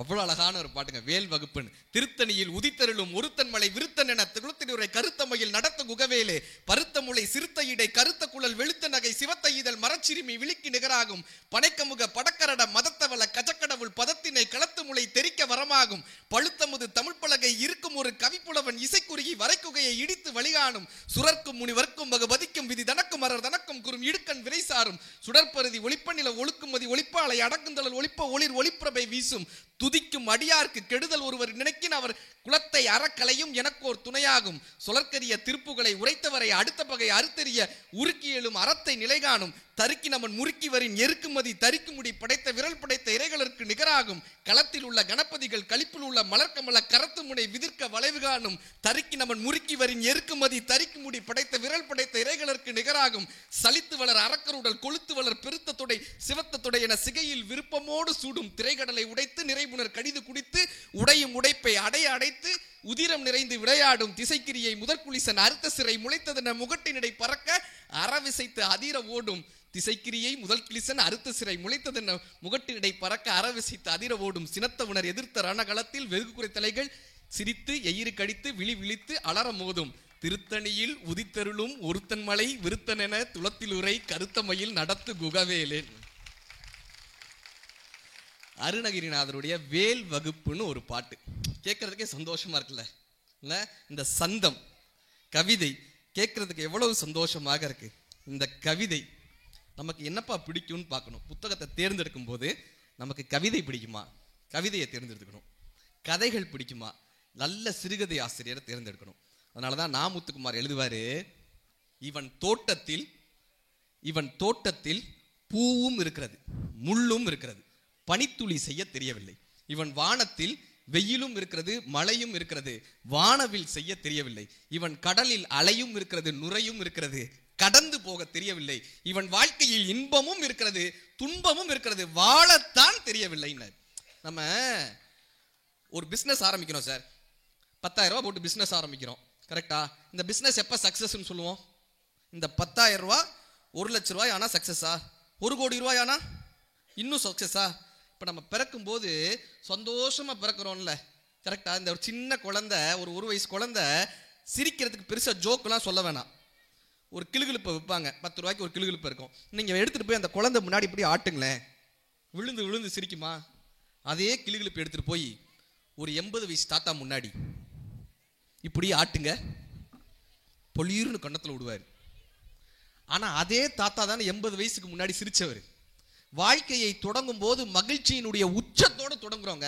நாளாக நாளாக நாளாக நாளாக நம்மளுடைய பதவி, நம்மளுடைய பணம், நம்மளுடைய ஏதோ ஒரு காரணத்தினால அந்த சிரிப்பையே இழந்துடுறோமே, சிரிக்கவே மறந்துடுறோமே இல்லையா? வைரமுத்தையா தான் சொல்லுவார், மகிழ்ச்சி நீ நான் நாம் எல்லாம் மகிழ பிறந்தவர்கள், நிலவின் ஒளியை குடிக்க பிறந்தவர்கள், நீலவான் வெளியை இழுக்க பிறந்தவர்கள், மறிக்கும் வரைக்கும் மகிழ பிறந்தவர்கள்.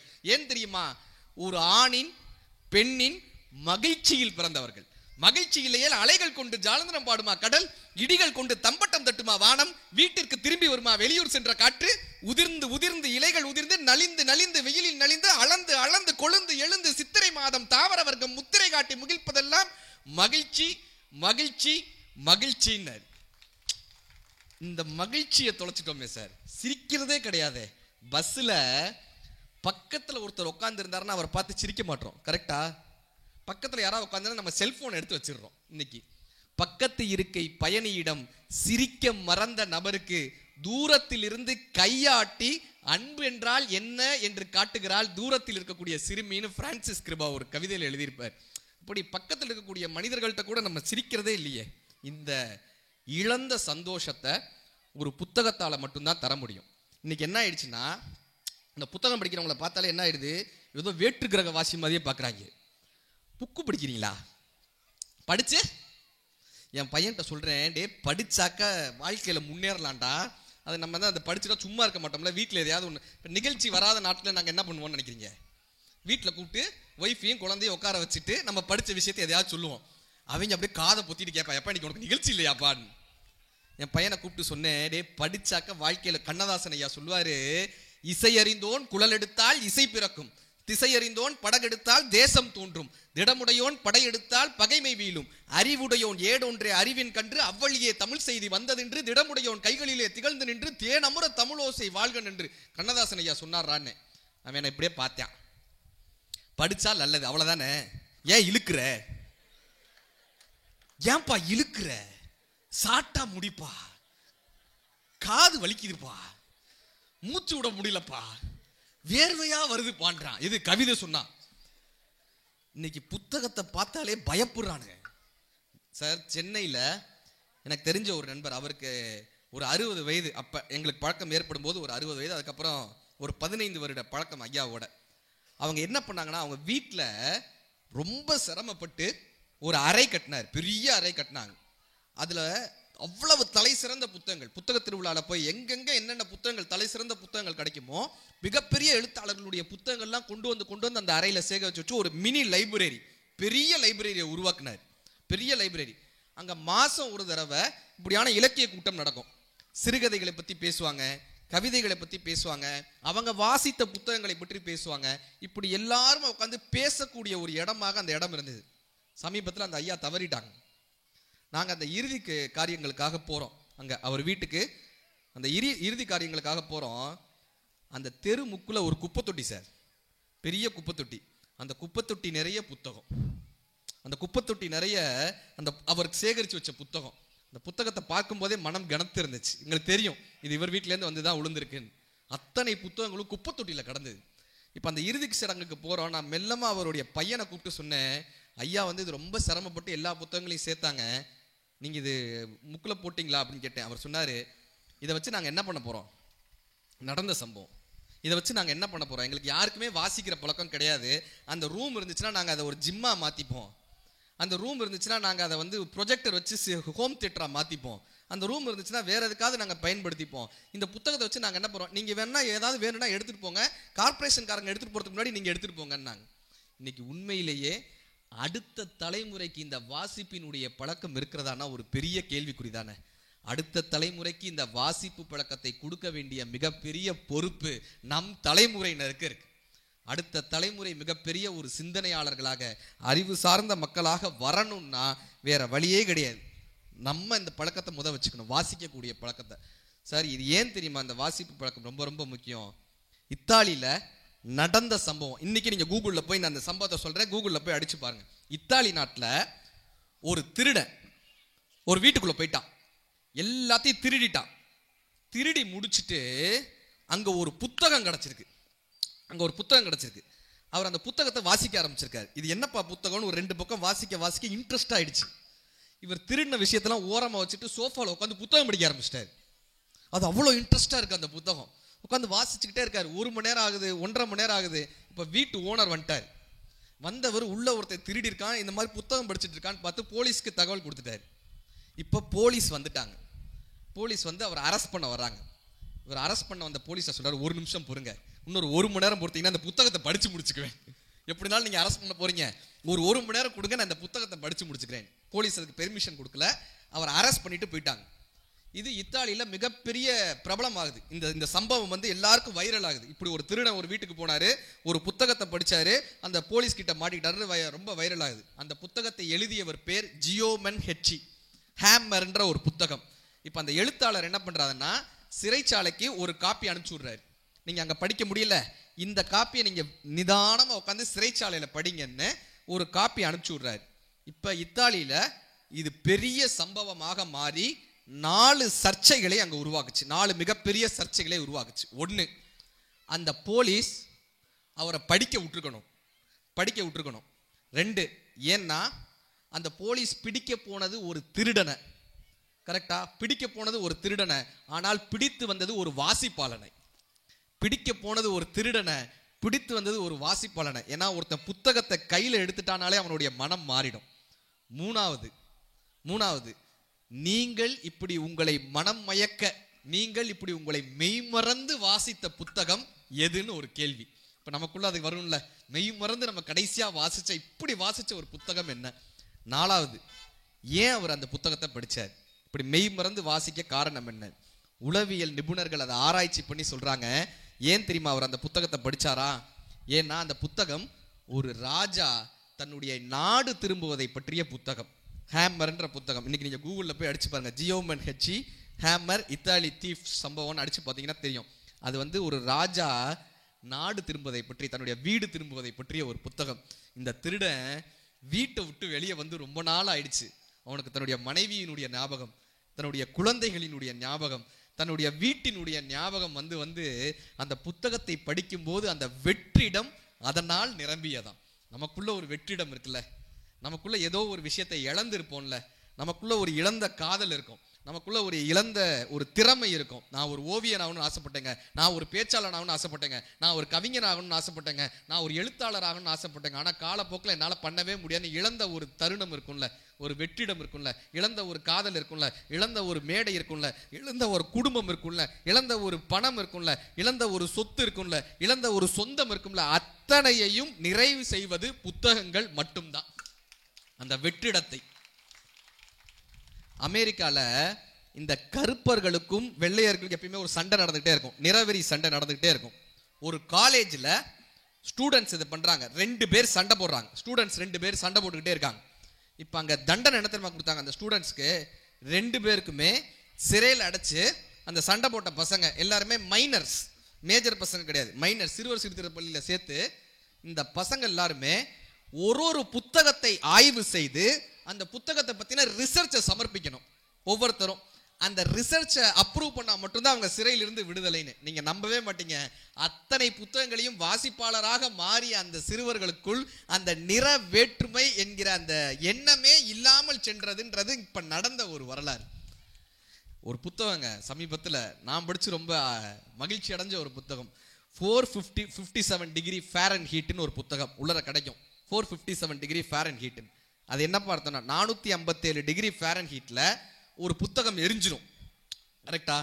ஒரு நாட்டில் ஒரு அறிவிப்பு கொடுக்குறாங்க, அந்த நாட்டில் இருக்கக்கூடிய அத்தனை புத்தகங்களையும் பிடிச்சி எரிக்கணும், யாருமே புத்தகம் படிக்கக்கூடாது, அந்த புத்தகத்தெல்லாம் எரிச்சிடணும்னு ஒரு அறிவிப்பு கொடுக்குறாங்க. ஏன்னா மக்கள் அறிவு சார்ந்து வந்துட்டாங்கன்னா அரசாங்கத்தை கேள்வி கேட்பாங்க, அதனால மக்கள் அறிவு சார்ந்து இருக்கக்கூடாதுன்ற ஒரு பெரிய காரணத்தை சொல்லி அங்க இருக்கக்கூடிய அரசர் என்ன பண்றாரு, இப்படி ஒரு உத்தரவு போடுறாரு. அங்க இருக்கக்கூடிய காவலர்கள்லாம் என்ன பண்றாங்கன்னா, ஒவ்வொருத்தர் வீட்லயும் புத்தகங்கள் இருந்தா தேடி தேடி எரிப்பாங்க, தேச குற்றம் மாதிரி எல்லாத்தையும் தேடி தேடி எரிப்பாங்க. இதுல ஒரு பாட்டி வீட்டுல கிட்டத்தட்ட ஒரு 100 புத்தகம் இருக்குன்னு தெரிய வருது. ஒரு மூதாட்டி வீட்டுல இவர் தேடி கண்டுபிடிச்சு அந்த 100 புத்தகத்தை எரிக்கிறாங்க. அந்த பாட்டி என்ன பண்றாங்க, தான் சேர்த்து அந்த புத்தகங்கள்லாம் எரியப்படுதுன்னு ஓடி போய் அந்த தீக்குள்ள விழுந்து உயிரை விட்டுறாங்க. இது இந்த காவலரினுடைய மனதில் அப்படியே போய் பதியுது. ஒரு புத்தகத்துக்காக உயிரை கொடுக்கிறார்கள்னு சொன்னா அப்ப அந்த புத்தகத்துல என்னப்பா இருக்குன்னு பார்க்கணும்னு இந்த எரியப்படாத 2 புத்தகத்தை மட்டும் யாருக்கு தெரியாம வீட்டுக்கு கொண்டு வர்றாரு, அதை உட்காந்து வாசிக்கிறார். அதுக்கப்புறம் எங்கெல்லாம் புத்தகத்தை எரிக்க போறாங்களோ அங்கெல்லாம் ஒரு புத்தகம் 2 புத்தகம்னு எடுத்துட்டு வந்துடுறாரு, வீட்டுக்கு எடுத்துட்டு வர்றாரு. இப்படியே உட்காந்து வாசிக்க ஆரம்பிக்கிறாரு. ஒரு தடவை அவருக்கும் அவர் மனைவிக்கும் சண்டை வந்துடுது, பெரிய பிரச்சனை வந்துடுது.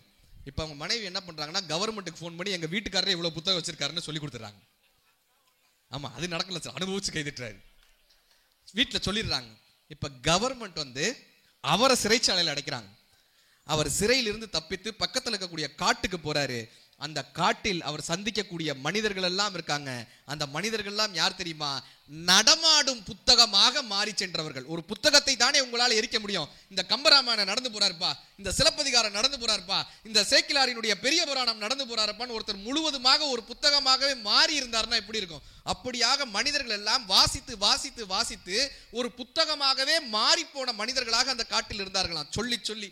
அப்படி நாம் எப்பொழுது ஒரு புத்தகமாக மாறுகிறோமோ இந்த சமூகத்திலிருந்து அறிவை அழிக்கவே முடியாது என்று அந்த புத்தகம் நமக்கு காமிச்சு கொடுத்து போச்சு. அது எப்படி சார் புத்தகமாக மாறுறது? ஒரு பறவையோடு 10 நாட்கள் பழகி நீங்கள் பறவையா மாற முடியாது. ஒரு மலையோடு 10 நாள் பழகி நீங்கள் மலையாக மாற முடியாது. ஒரு நதியோடு 10 நாள் இருந்து நாம் நதியாக மாற முடியாது. ஆனால் ஒரு புத்தகத்தோடு ஒரு 10 நாள் நாம் பயணப்பட்டால் நாம் புத்தகமாக மாறிடுவோங்க. எத்தனையோ குடியரசுத் தலைவர் இருந்தாங்கல்ல. ஒரு குடியரசுத் தலைவர் பேர் சொல்லுங்க, பிரசிடென்ட் பேரு. பாத்தீங்களா? யார் சொன்னது? ஐயா சிறப்புங்க, அவர் கை தட்டுங்க. அருமை.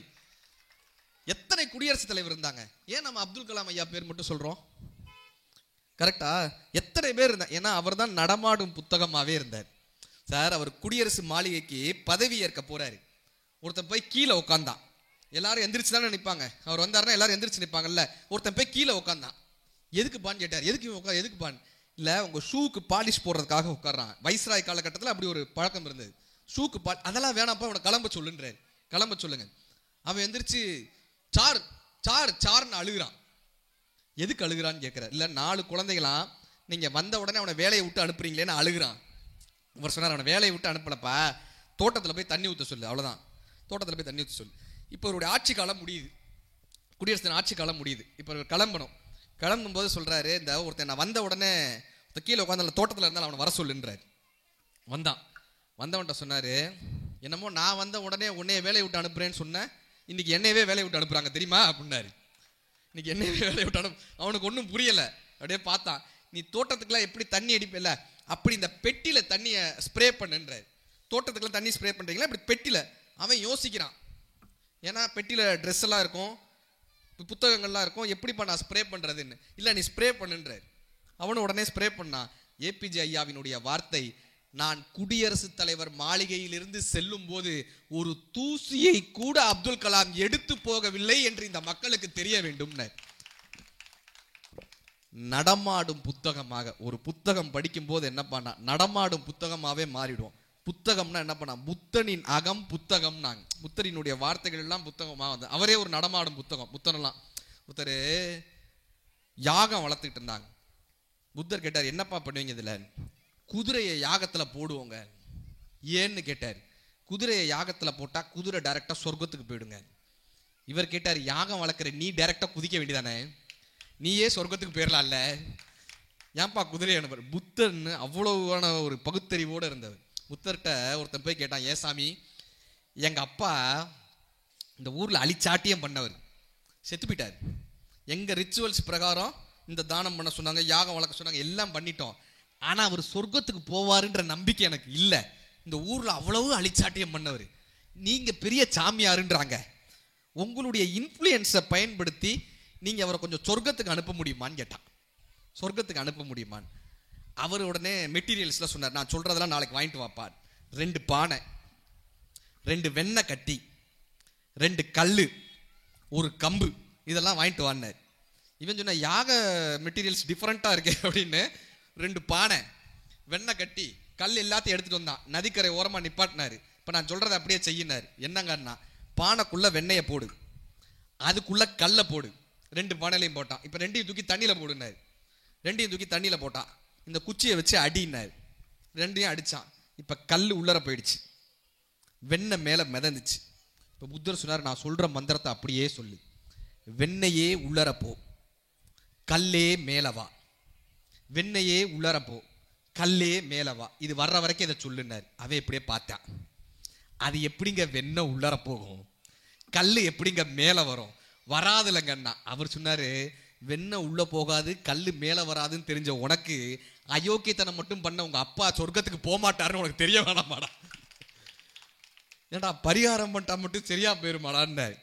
இந்த அறிவை யாருப்பா தர முடியும்னா, இது புத்தகம் மட்டும்தான் தர முடியும். அதனால தான் கண்ணதாசன் ஐயா ஒரு கவிதையில் எழுதியிருப்பார், திருடனும் ஹரஹரா சிவசிவா என்றுதான் திருநீர் பூசுகின்றான், சீட்டாடும் மனிதனும் சிவனை நினைத்துதான் சீட்டை புரட்டுகின்றான், முரடனும் அறிவாளால் காரியம் பார்த்த பின் முதல்வனை வணங்குகின்றான், முச்சந்தி பெண்களும் முக்காடு நீக்கிய பின் முருகனை வணங்குகின்றாள், வருடுவார் கைக்கெல்லாம் வருடுகின்ற தேவனவன் வேறுபாடு பார்ப்பதில்லையே, மலர் கொண்ட கூந்தலை தென்றல் தாளாட்டிடும் மதுரை மீனாட்சி உமையேன்னு கண்ணதாசன் ஐயா எழுதிப்பார். சார், நம்ம என்ன பண்றோம், ஒரு காவியை கட்டிட்டு ஒரு உத்திராட்ச மாலை போட்டா காலில் விழுந்துருவோமே, கரெக்டா? ஜெயமோகன் அவர்கள் சிவமயம்னு ஒரு கதை எழுதியிருப்பார். சிவமயம், இப்ப நம்ம இங்க பெரிய கோயில் இருக்குல்ல, இந்த மாதிரி ஒரு கிராமத்துல ஒரு கோயில், அந்த கோயில் வந்து ரொம்ப யாருமே வராத கிராமத்துக்குள்ள பின்தங்கிய கோயில் இங்க இருக்குல்ல, இந்த மாதிரியான ரொம்ப ரிமோட் வில்லேஜ்ல ஒரு கோயில். இந்த கோயிலுக்கு யாருமே வர்றதில்லை. அந்த கோயிலுக்கு ஒரு மொட்டை அடிச்ச ஒரு சாமியார் வர்றார். உத்ராட்சி மலை மட்டும் மொட்டை அடிச்சுட்டு அவர் யார்ட்டையுமே பேசவே மாட்டார், மௌன சாமி, யார்ட்டையுமே பேசவே மாட்டார். அந்த கோயிலுக்கு வர்றாரு. இப்போ அந்த கோயிலில் அர்ச்சகர் ஒரு நாள் அந்த பூஜை பண்ணிகிட்டே இருக்கார். சிவபெருமானுக்கு விளக்கு காட்டுறாரு. பின்னாடி இருந்து ஒரு சவுண்டு, சிவ சிவ சிவ சிவன் ஒரு பெண் குரல் கேட்குது. அரண்டு போறாரு. எங்கிருந்துடா அந்த குரல் கேட்குது? ஏன்னா கோயிலில் யாருமே கிடையாது, இவரும் அந்த மொட்டை சாமியும் மட்டும்தான். திடீர்னு ஒரு பெண் குரல் எங்கிருந்துடா கேட்குதுன்னு கோயில் முழுக்க தேடுறாரு, தெரியல. மறுநாள் தீபாராதனை கட்டுறாரு, அதே மாதிரி கேட்குது. சுற்றி போய் எங்கடா கேட்பாருன்னு பார்த்தா அங்கே ஒரு 2 கிளி உட்காந்துருக்கு. அந்த 2 கிளி என்ன பண்ணுதுன்னா சிவசிவ சிவசிவன் சொல்லுது. இவருக்கு ஆச்சரியம், கிளி இப்படி சொல்லுதேப்பா அப்படின்னு ரொம்ப ஒரு ஆச்சரியம். இந்த மொட்டை சாமி கிட்ட போய் இவர் பேச்சு கொடுப்பார். இந்த குறுக்கள் ஏதாவது ஒரு பேச்சு கொடுப்பார். ஆனால் அவர் பேசவே மாட்டார். சாமி எங்கிருந்து வருது, எந்த ஊர்லேருந்து வருது, எதுவுமே அவர் பேச்சே கொடுக்க மாட்டார். இப்போ இந்த குறுக்கள் வந்து அவருக்கான அந்த உணவெல்லாம் கொடுக்குறாங்க, பிரசாதத்தெல்லாம் கொடுத்துட்டு அவர் போயிடுவார். ஆனால் அவர் பேச்சே கொடுக்க மாட்டார். இந்த கிளிகள் எல்லாம் என்ன பண்ணுன்னா, அந்த மொட்டை சாமி வந்தார்ல மௌனசாமி, அவரோட தோளில் இப்படி உட்காந்துக்கும். இவர் வந்து இந்த பழங்கள்லாம் கொடுப்பார், கிளிகளோட மட்டும்தான் இவர் இருப்பார். ஒரு காலகட்டத்தில் இந்த கிளி வந்து அப்படியே வளர்ந்துக்கிட்டே வருது. 2 கிளின்றது 4 கிளி, ஒரு 10 கிளி, 15 கிளி, ஒரு கட்டத்தில் 100 கிளி. இந்த கோவில் கோபுரத்தில் ஒரு 1000 கிளி. காலையில் எந்திரிச்ச உடனே ஒரு 6 மணிக்கு சிவ சிவ சிவ சிவ சிவ சிவன் அந்த கிளி அப்படியே பறக்கும். இதை பார்க்கறதுக்காக கூட்டம் கூட ஆரம்பிச்சாங்க. கிளி கோயில் அப்படின்னு பேர் வச்சு இதை பார்க்கறதுக்காகவே அந்த ஊருக்கு அத்தனை பேர் வருவாங்க. இந்த கிளி 1000 கிளி காலையில் அப்படி சிவ சிவன்னு பறக்குதுப்பா, இதை பார்க்கணுன்றதுக்காகவே வர்றாங்க. இப்போ அந்த கோயில் பிரபலம் ஆயிடுச்சு, குருக்களுக்கு வருமானம் வர ஆரம்பிச்சிருச்சு. ஜெயமோகன் எழுதுகிறார், குருக்களினுடைய பூனல் வெள்ளை நிறமாக மாறியதுன்னு எழுதியிருப்பார். அதாவது அந்த கோயில் பிரபலம் ஆயிடுச்சான். அப்படி அவர் வந்து அப்படி அந்த கோயில் எல்லாமே ஃபேமஸ் ஆகிட்டே வருது. இப்போ அவர் எங்கேயுமே வீட்டுக்கெல்லாம் போகிறது கிடையாது, அங்கேயே தான் இருப்பார். இந்த மௌனசாமி மொட்டை சாமி இருக்கார்ல, அவர்கிட்ட ஏதாவது வம்புழுக்கணுன்றதுக்காக இவர் போய் ஒரு நாள் பேசுறாரு. ஏன் சாமி எங்கிருந்து வரீங்க இதெல்லாம் பேசி பார்க்குறாரு. அவர் பேசவே மாட்டார். இப்போ குருக்கள் சொல்றாரு, இந்த ஊரெல்லாம் சுற்றி பார்த்துட்டீங்களா? அவர் அப்பயும் பதில் சொல்லலை. இந்த ஊர்ல சரசுன்னு ஒரு பொண்ணு இருக்கும் சாமி, பார்த்துருக்கீங்களான்ற. சரசுன்னு ஒரு திருப்பா தெரியுமா? இவர் இப்படி முறைக்கிறார். இப்ப சரசுன்னு அப்படி இருப்பா சாமி, நடந்தா அப்படி அழகு, உட்காந்தா இப்படி அழகு, எந்திரிச்சா இவர் வர்ணிக்கிறாரு. இப்போ இந்த மொட்டை சாமிக்கு அவ்வளோ கோபம், எந்திரிச்சு போயிடுறாரு. மொட்டை சாமிக்கு இவர் பேசுறது பிடிக்கலன்னு எந்திரிச்சு போயிடுறாரு. 2 நாள் ஆகுது. இப்போ இந்த குருக்களுக்கு ஒரு குற்ற உணர்வு ஏற்படுது. அவர் என்ன பண்றாருன்னா வந்து மன்னிப்பு கேட்டு போயிறாரு. நான் சும்மா தான், நீங்க எதுவுமே பேச மாட்டீங்கன்றதுனால உங்ககிட்ட சொல்லணுன்றதுக்காக அதை சொல்லிட்டு போயிட்டு என்னை மன்னிச்சிருங்கன்ட்டு இவரும் போயிட்டார். இப்போ 1 நாள் ஆச்சு, 2 நாள் ஆச்சு. இவர் இந்த கிளிக்கு பழம் கொடுத்துட்டு இருப்பார்ல, இப்படி கிளிக்கு பழம் கொடுக்கும்போது ஒரு கிளி சிவசிவன் சொல்லுச்சு, இன்னொரு கிளிக்கு இப்படி பழம் கொடுத்தாரு, அது சரசுன்னுச்சு. இவரு மிரண்டு போனார். யாரா இந்த கிளிக்கு சரசுன்ற வார்த்தையை சொல்லி கொடுத்தது, யாரா இதுக்கு சொல்லி கொடுத்ததுன்னு இவர் இப்படி மிரண்டு போய் பார்க்கறாரு. அதுக்கு அந்த கிளி என்ன மாத்தினாலும் சொல்ல மாட்டேங்குது, சரசுன்னே சொல்லுது. இப்போ இந்த சரசுன்ற வார்த்தையை கிளிக்கு யாரும் சொல்லி கொடுத்துருப்பாங்க? இப்போ குருக்கள் சொல்லியிருப்பாரு. ஆனால் அவர் ரொம்ப நல்ல மனுஷன், மாறிட்டார். இப்போ இந்த வார்த்தை எப்படி தெரிஞ்சிச்சுன்னு இவருக்கு தெரியல. இவர் யாரால என்ன பண்றதுனே தெரியல. ஒரு கிளி 2 கிளி ஆகுது, இப்போ 3வது கிளி 4வது கிளி, இப்போ ஒரு 5 கிளி சிவசிவன் சொன்னா 5 கிளி சரசுன்னு சொல்லுது. இவர் என்ன பண்றாரு, அந்த கிளியை ஜெயமோகன் எழுதுறாரு, அந்த கிளியினுடைய தலையை அப்படியே திருகி அதை அந்த காம்பவுண்ட் சுவர்லேருந்து தூக்கி போடுறாரு. கிளி இறந்து விட்டதான்றதை எப்படி தெரிஞ்சுக்கலாம்னா, அடி வயிற்றுல ஒரு சூடு இருக்குமா கிளிக்கு. அந்த தலையை திருகி அடி வயிற்றினுடைய சூடு தெரிய உள்ளங்கையில் வைத்து அப்படியே திருகி ஒரு நாளைக்கு 10 கிளின்னு தூக்கி போடுறாரு. 10 கிளி 15 கிளின்னு தூக்கி போடுறாரு. ஆனா அந்த கிளிகள் திரும்பவும் வளர்ந்துகிட்டே வருது, சரசுன்னு சொல்லக்கூடிய கிளிகளே. ஒரு நாள் இவருக்கு சந்தேகம், யாரு தாண்டா அதை சொல்றாங்க, யார் இந்த கிளிகளுக்கு இந்த சரசுன்ற வார்த்தையை கற்றுக் கொடுத்தாங்க? இவர் தூங்கிட்டு இருக்காரு. தூங்கும் போது இவர் காது கிட்டக்க ஒரு குரல் கேட்குது, சரசுன்னு. டக்குன்னு முழிச்சு பார்க்குறாரு, அங்கே ஒரு கிளி நின்றுட்டு இருக்கு. இவர் வாயிலிருந்து வந்திருக்கு தூக்கத்தில். இவர் சிவசிவன் சொல்லும் போது கிளி கேட்டு சிவசிவன் சொல்லியிருக்கு. இவர் தூக்கத்தில் சிவன் போயிட்டாரு, சரசு வந்து உள்ளார உட்காந்துருச்சு. இவர் தூக்கத்தில் சரசுன்றாரு, இதை கேட்டுட்டு கிளியும் சரசுன்னுது. இப்போ இவருக்கு தெரியுது, வேற யார் மூலமாவும் இந்த கிளி இந்த பேரை கத்துக்கல, ஏன் மூலமா தான் இதை கத்துட்டு இருக்குன்றது இவருக்கு தெரியுது. ஆனா இவரால் மாத்திக்க முடியல. ஒவ்வொரு முறை இவர் தூங்கும் போதும் இவர் அறியாமல் அந்த பேர் வெளியே வருது. 10 கிளி 20 கிளி ஆகுது, 20 கிளி 200 கிளி ஆகுது. ஒரு கட்டத்துல காலையில 6 மணி ஆச்சுன்னா அந்த கோயில் கோபுரத்துல ஒரு 1000 கிளிகள் சரசுன்னு பறந்து போகுது. இப்ப இந்த ஊர்ல கோயிலை விட சரசு ஃபேமஸ் ஆயிட்டாங்க. ஒரு கட்டத்துல அந்த கோயில் தர்மகர்த்தா என்ன பண்றாரு, இந்த குருவி சுடுறவங்க எல்லாம் கூட்டு வந்து அத்தனை கிளிகளையும் வேட்டையாட சொல்லிடுறாரு. இது அந்த ஊருக்கே கெடுதுன்னு சொல்லிட்டு வேட்டையாட சொல்லிடுறாரு. இந்த குற்ற உணர்வு தாங்காமல் இந்த மௌனசாமி எங்கு போவதென்று தெரியாமல் கோவிலில் இருந்து வெளியே போனார். அவர் போய் எங்கு போறதுனே தெரியாமல் ஒரு வீட்டின் வாசலில் அமர்ந்தார். அந்த வீடு தான் சரசுவின் வீடுன்னு ஜெயமோகன் அவர்கள் அந்த கதையை முடிச்சிருப்பார். இப்ப ஏதோ ஒரு வகையில நம்ம செய்யக்கூடிய ஒரு தவற ஒரு எழுத்தாளனால மட்டும்தான் ஒருத்தனுடைய டார்க் சைட சொல்ல முடியும். ஒரு கருப்பு பக்கம் இருக்குல்ல, ஒவ்வொரு மனிதருக்குள்ளேயும் நம்ம பார்க்கறது பாசிட்டிவ் ஃபேஸ். அவர்களுக்குள்ள இருக்கக்கூடிய அந்த நெகட்டிவ் ஃபேஸை யாராலப்பா சொல்ல முடியும்னா எழுத்தாளனால மட்டும்தான் சொல்ல முடியும். சில பேர் சார் கோயிலுக்கு வந்தாக்க சாமிக்கு பயமா இருக்கு, ஐயோ இவன் வந்தா என்னடா பண்ண போறேன் அப்படின்னு.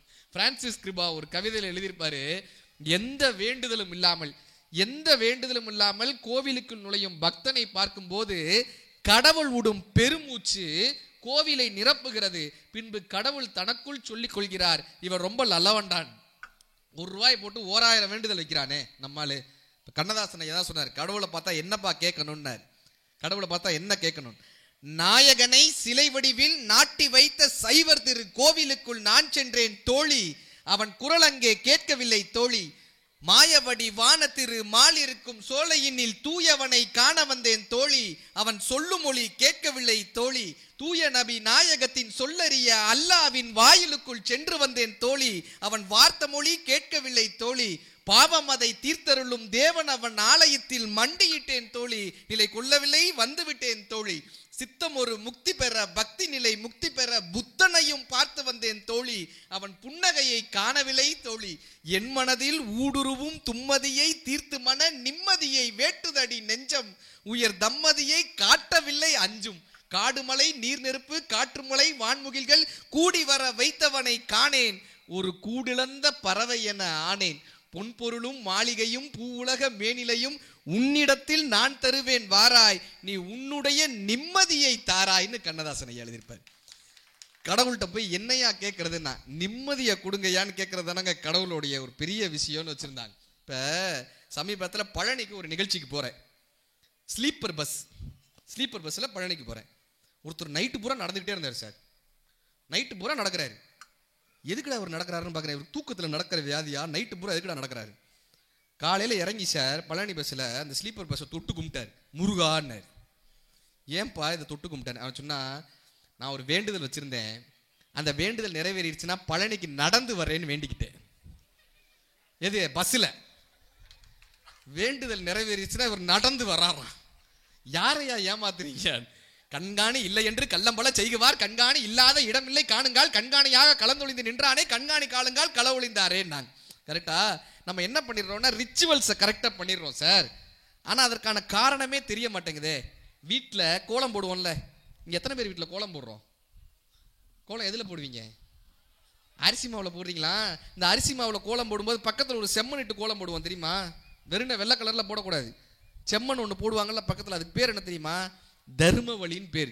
நம்ம முன்னோர்களுடைய மிகப்பெரிய அறிவு தர்மவழி. என்னப்பானா, அரிசி மாவுல கோலம் போடும்போது எறும்புகள்லாம் வந்துடும், எறும்பு வந்து வீட்டுக்குள்ள போயிடும், நம்ம காலை வச்சு எறும்பை மிதிச்சிருவோம். நம்மளே கூப்பிட்டு நம்மளே மிதிச்சிடக்கூடாதுப்பா, எறும்புக்கும் ஒரு வழி போடணுன்றதுக்காக செம்மணிட்டு கோலம் போட்டு எறும்பிற்கும் ஒரு தர்ம வழியை உருவாக்கினவங்க நம்ம முன்னோர்கள். இப்ப மார்கழி மாசத்துல காலையில எந்திரிச்சு கோலம் போட்டா வீட்டுல தேவதைகள் வருவாங்கன்னு அர்த்தம். கரெக்டா? விடிய காலையில 4 மணிக்கு. நீங்க எங்க ஊர் சென்னையில எல்லாம் வந்து பாருங்க, நைட்டு 11 மணிக்கு கோலம் போடுங்க. நிறைய பேர் நைட்டு 11 மணிக்கு. ஏன்னா காலையில தேவதைகள் வரும்போது அப்படி கோலம் போட்ட மாதிரி தெரிஞ்சிருமா, தேவதையை ஏமாத்திராயலாம். நான் சொன்னேன், நைட் காலையில கோலம் போட்டேன்னா தேவதை வரும், 11 மணிக்கு கோலம் போட்டா பிசாசு தான் வரும். கரெக்டா? அப்படி காலையில் அது கோல ஸ்டிக்கர் ஒட்டிடுறாங்க. இன்னைக்கு நம்ம ஃபார்மாலிட்டியை கரெக்டா பண்ணிடுறோம், ஏன்னு தெரியறதே கிடையாது. வீட்டில் மாவிலையை ஒட்டினா நல்லதுன்னு அர்த்தம். கரெக்டா சார்? பிளாஸ்டிக் மாவிலையை வாங்கி மாட்டியிருக்கோம். இன்னைக்கு எத்தனை பேர் வீட்டில் மாட்டியிருக்கோம்? காலையில் எந்திரிச்சு இறை பாடல்களை காலையில் பாட சொன்னாங்க. கரெக்டா? எந்த இதாக இருந்தாலும் சரி, இறை பாடல்களை காலையில் பாடுங்கப்பா நல்லதுன்னு நாங்கள் ஒரு நாளை தொடங்கும் போது பாசிட்டிவாக இருக்கும். நம்ம என்ன பண்ணுறோம், யூடியூப்பில் போட்டு விட்டுறோம். அது யூடியூப் கத்திக்கிட்டு இருக்கு வீட்டில். நம்ம ஒரு பக்கம் கத்துவோம், யூடியூப் ஒரு பக்கம் கத்துவோம். நம்ம பாடினோன்னா நமக்கு புண்ணியம் கிடைக்கும், யூடியூப் படிச்சுன்னா யூடியூப்புக்கு தான் வருமானம் கிடைக்கும், நமக்கு புண்ணியம் கிடைக்கும். நம்ம இந்த ரிச்சுவல்ஸை கரெக்டாக பண்ணிடுறோம். ஆனால் அதற்கு பின்னால் இருக்கக்கூடிய காரியங்கள் இருக்கான்றத புத்தகம் தான் சார் நம்ம கற்றுக் கொடுக்கும். அறிவு சார்ந்த ஒரு விஷயத்தை பண்ணணும்னா நம்ம கையில புத்தகம் இருக்கணும். பகவத்கீதைன்றது புத்தகம் தான், பைபிள்ன்றது புத்தகம் தான், குரான்றது புத்தகம் தான். நம்ம என்ன தெரியுமா பண்றோம், அதை படிக்கிறதே கிடையாது, பூஜை பண்ணிக்கிட்டே இருக்கோம். ஏன்னா பூஜை பண்றது ரொம்ப ஈஸி, படிக்கிறதுக்கு கொஞ்சம் மெனக்கடல் வேணும். கரெக்டா? இப்படி போங்கப்பானா நம்ம இந்த கையை பார்த்து கும்பிடுறது ஈஸி, அந்த பக்கம் நடக்கிறது ரொம்ப ரொம்ப கஷ்டம். பகவத்கீதையை பூஜை செய்தால் ஒரு புண்ணியமும் கிடையாது, எடுத்து படித்தால் மட்டும்தான் அதற்கான காரியங்கள் நடக்கும். ஒவ்வொரு புத்தகமும் பகவத்கீதை தான். அதாவது இது வெறும் அழகியலை மட்டும் சொல்றது தான் புத்தகமானா கிடையாது, வாழ்க்கையினுடைய வழிகளை சொல்வதும் இந்த புத்தகம் தான். இங்கெல்லாம் இத்தனை மகளிர்கள் வந்திருக்கீங்க, இவங்களுடைய வழியை யாராவது சொல்லிட முடியுமா? அப்பனா மிகப்பெரிய விஷயம். நான் ஒரு 60ஆம் கல்யாணத்தில் போய் பேச போயிருந்தேன், ஒரு 70ஆம் கல்யாணம். அது அந்த அம்மாட்ட கேட்டேன், ஏம்மா ஏம்மா நீங்க 50 வருஷம் அவரோட குடும்பம் நடத்துனீங்களே, என்ன அவரோட குடும்பம் நடத்துனீங்களா 50 வருஷம், அதை பத்தி ஏதாவது சொல்லுங்க. அந்த அம்மா ஒரே வார்த்தை சொல்லுச்சு, இந்த ஏன்றதுல 50 வருஷம் வாழ்க்கை இருக்கு, அடக்கிருச்சு அதுக்குள்ளார. இப்போ நாங்கெல்லாம் இந்த புத்தகம்லாம் படிக்கிறோம்ல சார், திருக்குறள்லாம் படிச்சா என்ன பண்ணோம், திருக்குறளை வீட்டில் வச்சுட்டு போயிருக்கணும். கரெக்டாக? நான் சும்மா இருக்க மாட்டேன், இந்த மாதிரி எதையாவது படித்தா வீட்டில் டெஸ்ட் பண்ணி பார்க்குறதுன்னு. இந்த திருக்குறளில் ஒரு கதை வரும். வாசுகி அம்மா கிணத்துல நீர் இறைச்சிக்கிட்டு இருந்தாங்க, வள்ளுவர் உள்ள உட்காந்துருந்தார். வாசுகி அப்படின்னாரு, வாசுகி அம்மா பறந்து வந்தாங்க, வாளி நின்றுச்சு. இந்த கதையை படித்தா நம்ம என்ன பண்ணியிருக்கணும், படிச்சுட்டு பேசாமல் இருந்திருக்கணும். என் வீட்டுக்காரி வாசு தெளிச்சுக்கிட்டு இருந்தா, நான் இதை டெஸ்ட் பண்ணி பார்ப்போம்னு ஜானகி அப்படின்னேன், என் வீட்டுக்காரி அங்கேயே இருந்தா, வாளி பறந்து வந்துச்சு. இது எவ்வளவு சந்தோஷம் பாருங்க. இவ்வளவு நேரம் கண்ணதாசன் கவிதையை சொன்னேன், அதுக்கு கைதட்டல் வரல, வாளி வந்து உழுகிறதுக்கு சந்தோஷம் வருது. நம்ம அடி வாங்கினதுல எவ்வளவு அவரு தான் அங்க சேர்ந்து வாங்கிட்டு இருக்காரு, அவருக்கு அந்த அனுபவ கைதட்டல். அது நம்ம வீட்டில் வாளினா அங்க கொடையா இருக்கும், நடக்கும். இப்ப ஒரு பெண்ணினுடைய மனதில் இருக்கக்கூடிய அந்த வெற்றிடம் இருக்குல்ல, தூர்னு ஒரு கவிதை நாமுத்துக்குமார் எழுதியிருப்பாரு. தூர்னு ஒரு கவிதை, வேப்பம்பூ மிதக்கும் எங்கள் வீட்டு கிணற்றில் வருடத்துக்கு ஒரு முறை தூர்வாரும் உற்சவம் நடக்கும். அப்பா ஆள் கிணற்றுக்குள் இறங்க இறங்க அதிசயங்கள் மேலே வரும். குச்சி, கரண்டி, ராட்டினம், வேலைக்காரி திருடியதாய் நினைத்த வெள்ளி டம்ளர். அப்பா ஆள் கிணற்றில் இறங்க இறங்க அதிசயங்கள் மேலே வரும். சேருடா சேரு என்று அம்மா அரட்டுவாள், இருந்தாலும் சந்தோஷம் கலைக்க யாருக்கு மனம் வரும்? படை வென்ற வீரனாய் அப்பா தலை சொட்ட சொட்ட வருவார். இன்று வரை அம்மா கதவுக்கு பின்னால் இருந்துதான் அப்பாவோடு பேசுகிறாள். அப்பாவும் மறந்தே போனார், தன் மனதுக்குள் தூர் எடுக்கன்னு எழுதியிருப்பார். கிணத்துக்குள்ள தூர் எடுக்க தெரிஞ்ச அப்பாவுக்கு சார் சமீபத்தில் சே கார்த்திகான்னு ஒரு கவிஞர், அவங்க எழுதியிருந்தாங்க போன்சாய் மரங்களுக்கு நீர் வார்ப்பவள்னு ஒரு கவிதை. அதில் எழுதியிருந்தாங்க, அப்படியே வரிகள் புரட்டி போட்ட ஒரு வரி. பாட்டி விறகடுப்பில் எரித்தாள், என் பாட்டி விறகடுப்பில் எரித்தாள், என் அம்மா மண்ணெண்ணெய் அடுப்பில் எரித்தாள், நான் எரிவாயு உருளை சிலிண்டர்ல நான் எரிவாயு உருளையில் இருக்கிறேன், என் மகள் மின்னணு அடுப்பில் எரிப்பாள். அடுப்புகள் மட்டும்தான் மாறிக்கொண்டிருக்கிறதே தவிர சமையலறை எங்களுக்கு மாறவே இல்லைன்னு எழுதியிருந்தாங்க. எவ்வளவு பெரிய அந்த வலியை, அவர்களுடைய வலியை இந்த வரிகளால் மட்டும்தான் அவங்க எழுதியிருப்பாங்க. அடுத்து போன்சாய் மரங்களுக்கு நீர் வார்ப்பவள்ல, இந்த வீட்டில் தைல டப்பா வச்சிருப்பாங்கல்ல, பெண்கள் எல்லாருமே கையில் ஒரு தைல டப்பா வச்சிருப்பாங்கல்ல, அந்த தைல டப்பாக்கு என்ன தெரியுமா அர்த்தம்? எதுக்காக தைல டப்பா வச்சுட்டே இருக்காங்க? தலைவலிக்கு தானே, வாழ்க்கையே வலிதான்.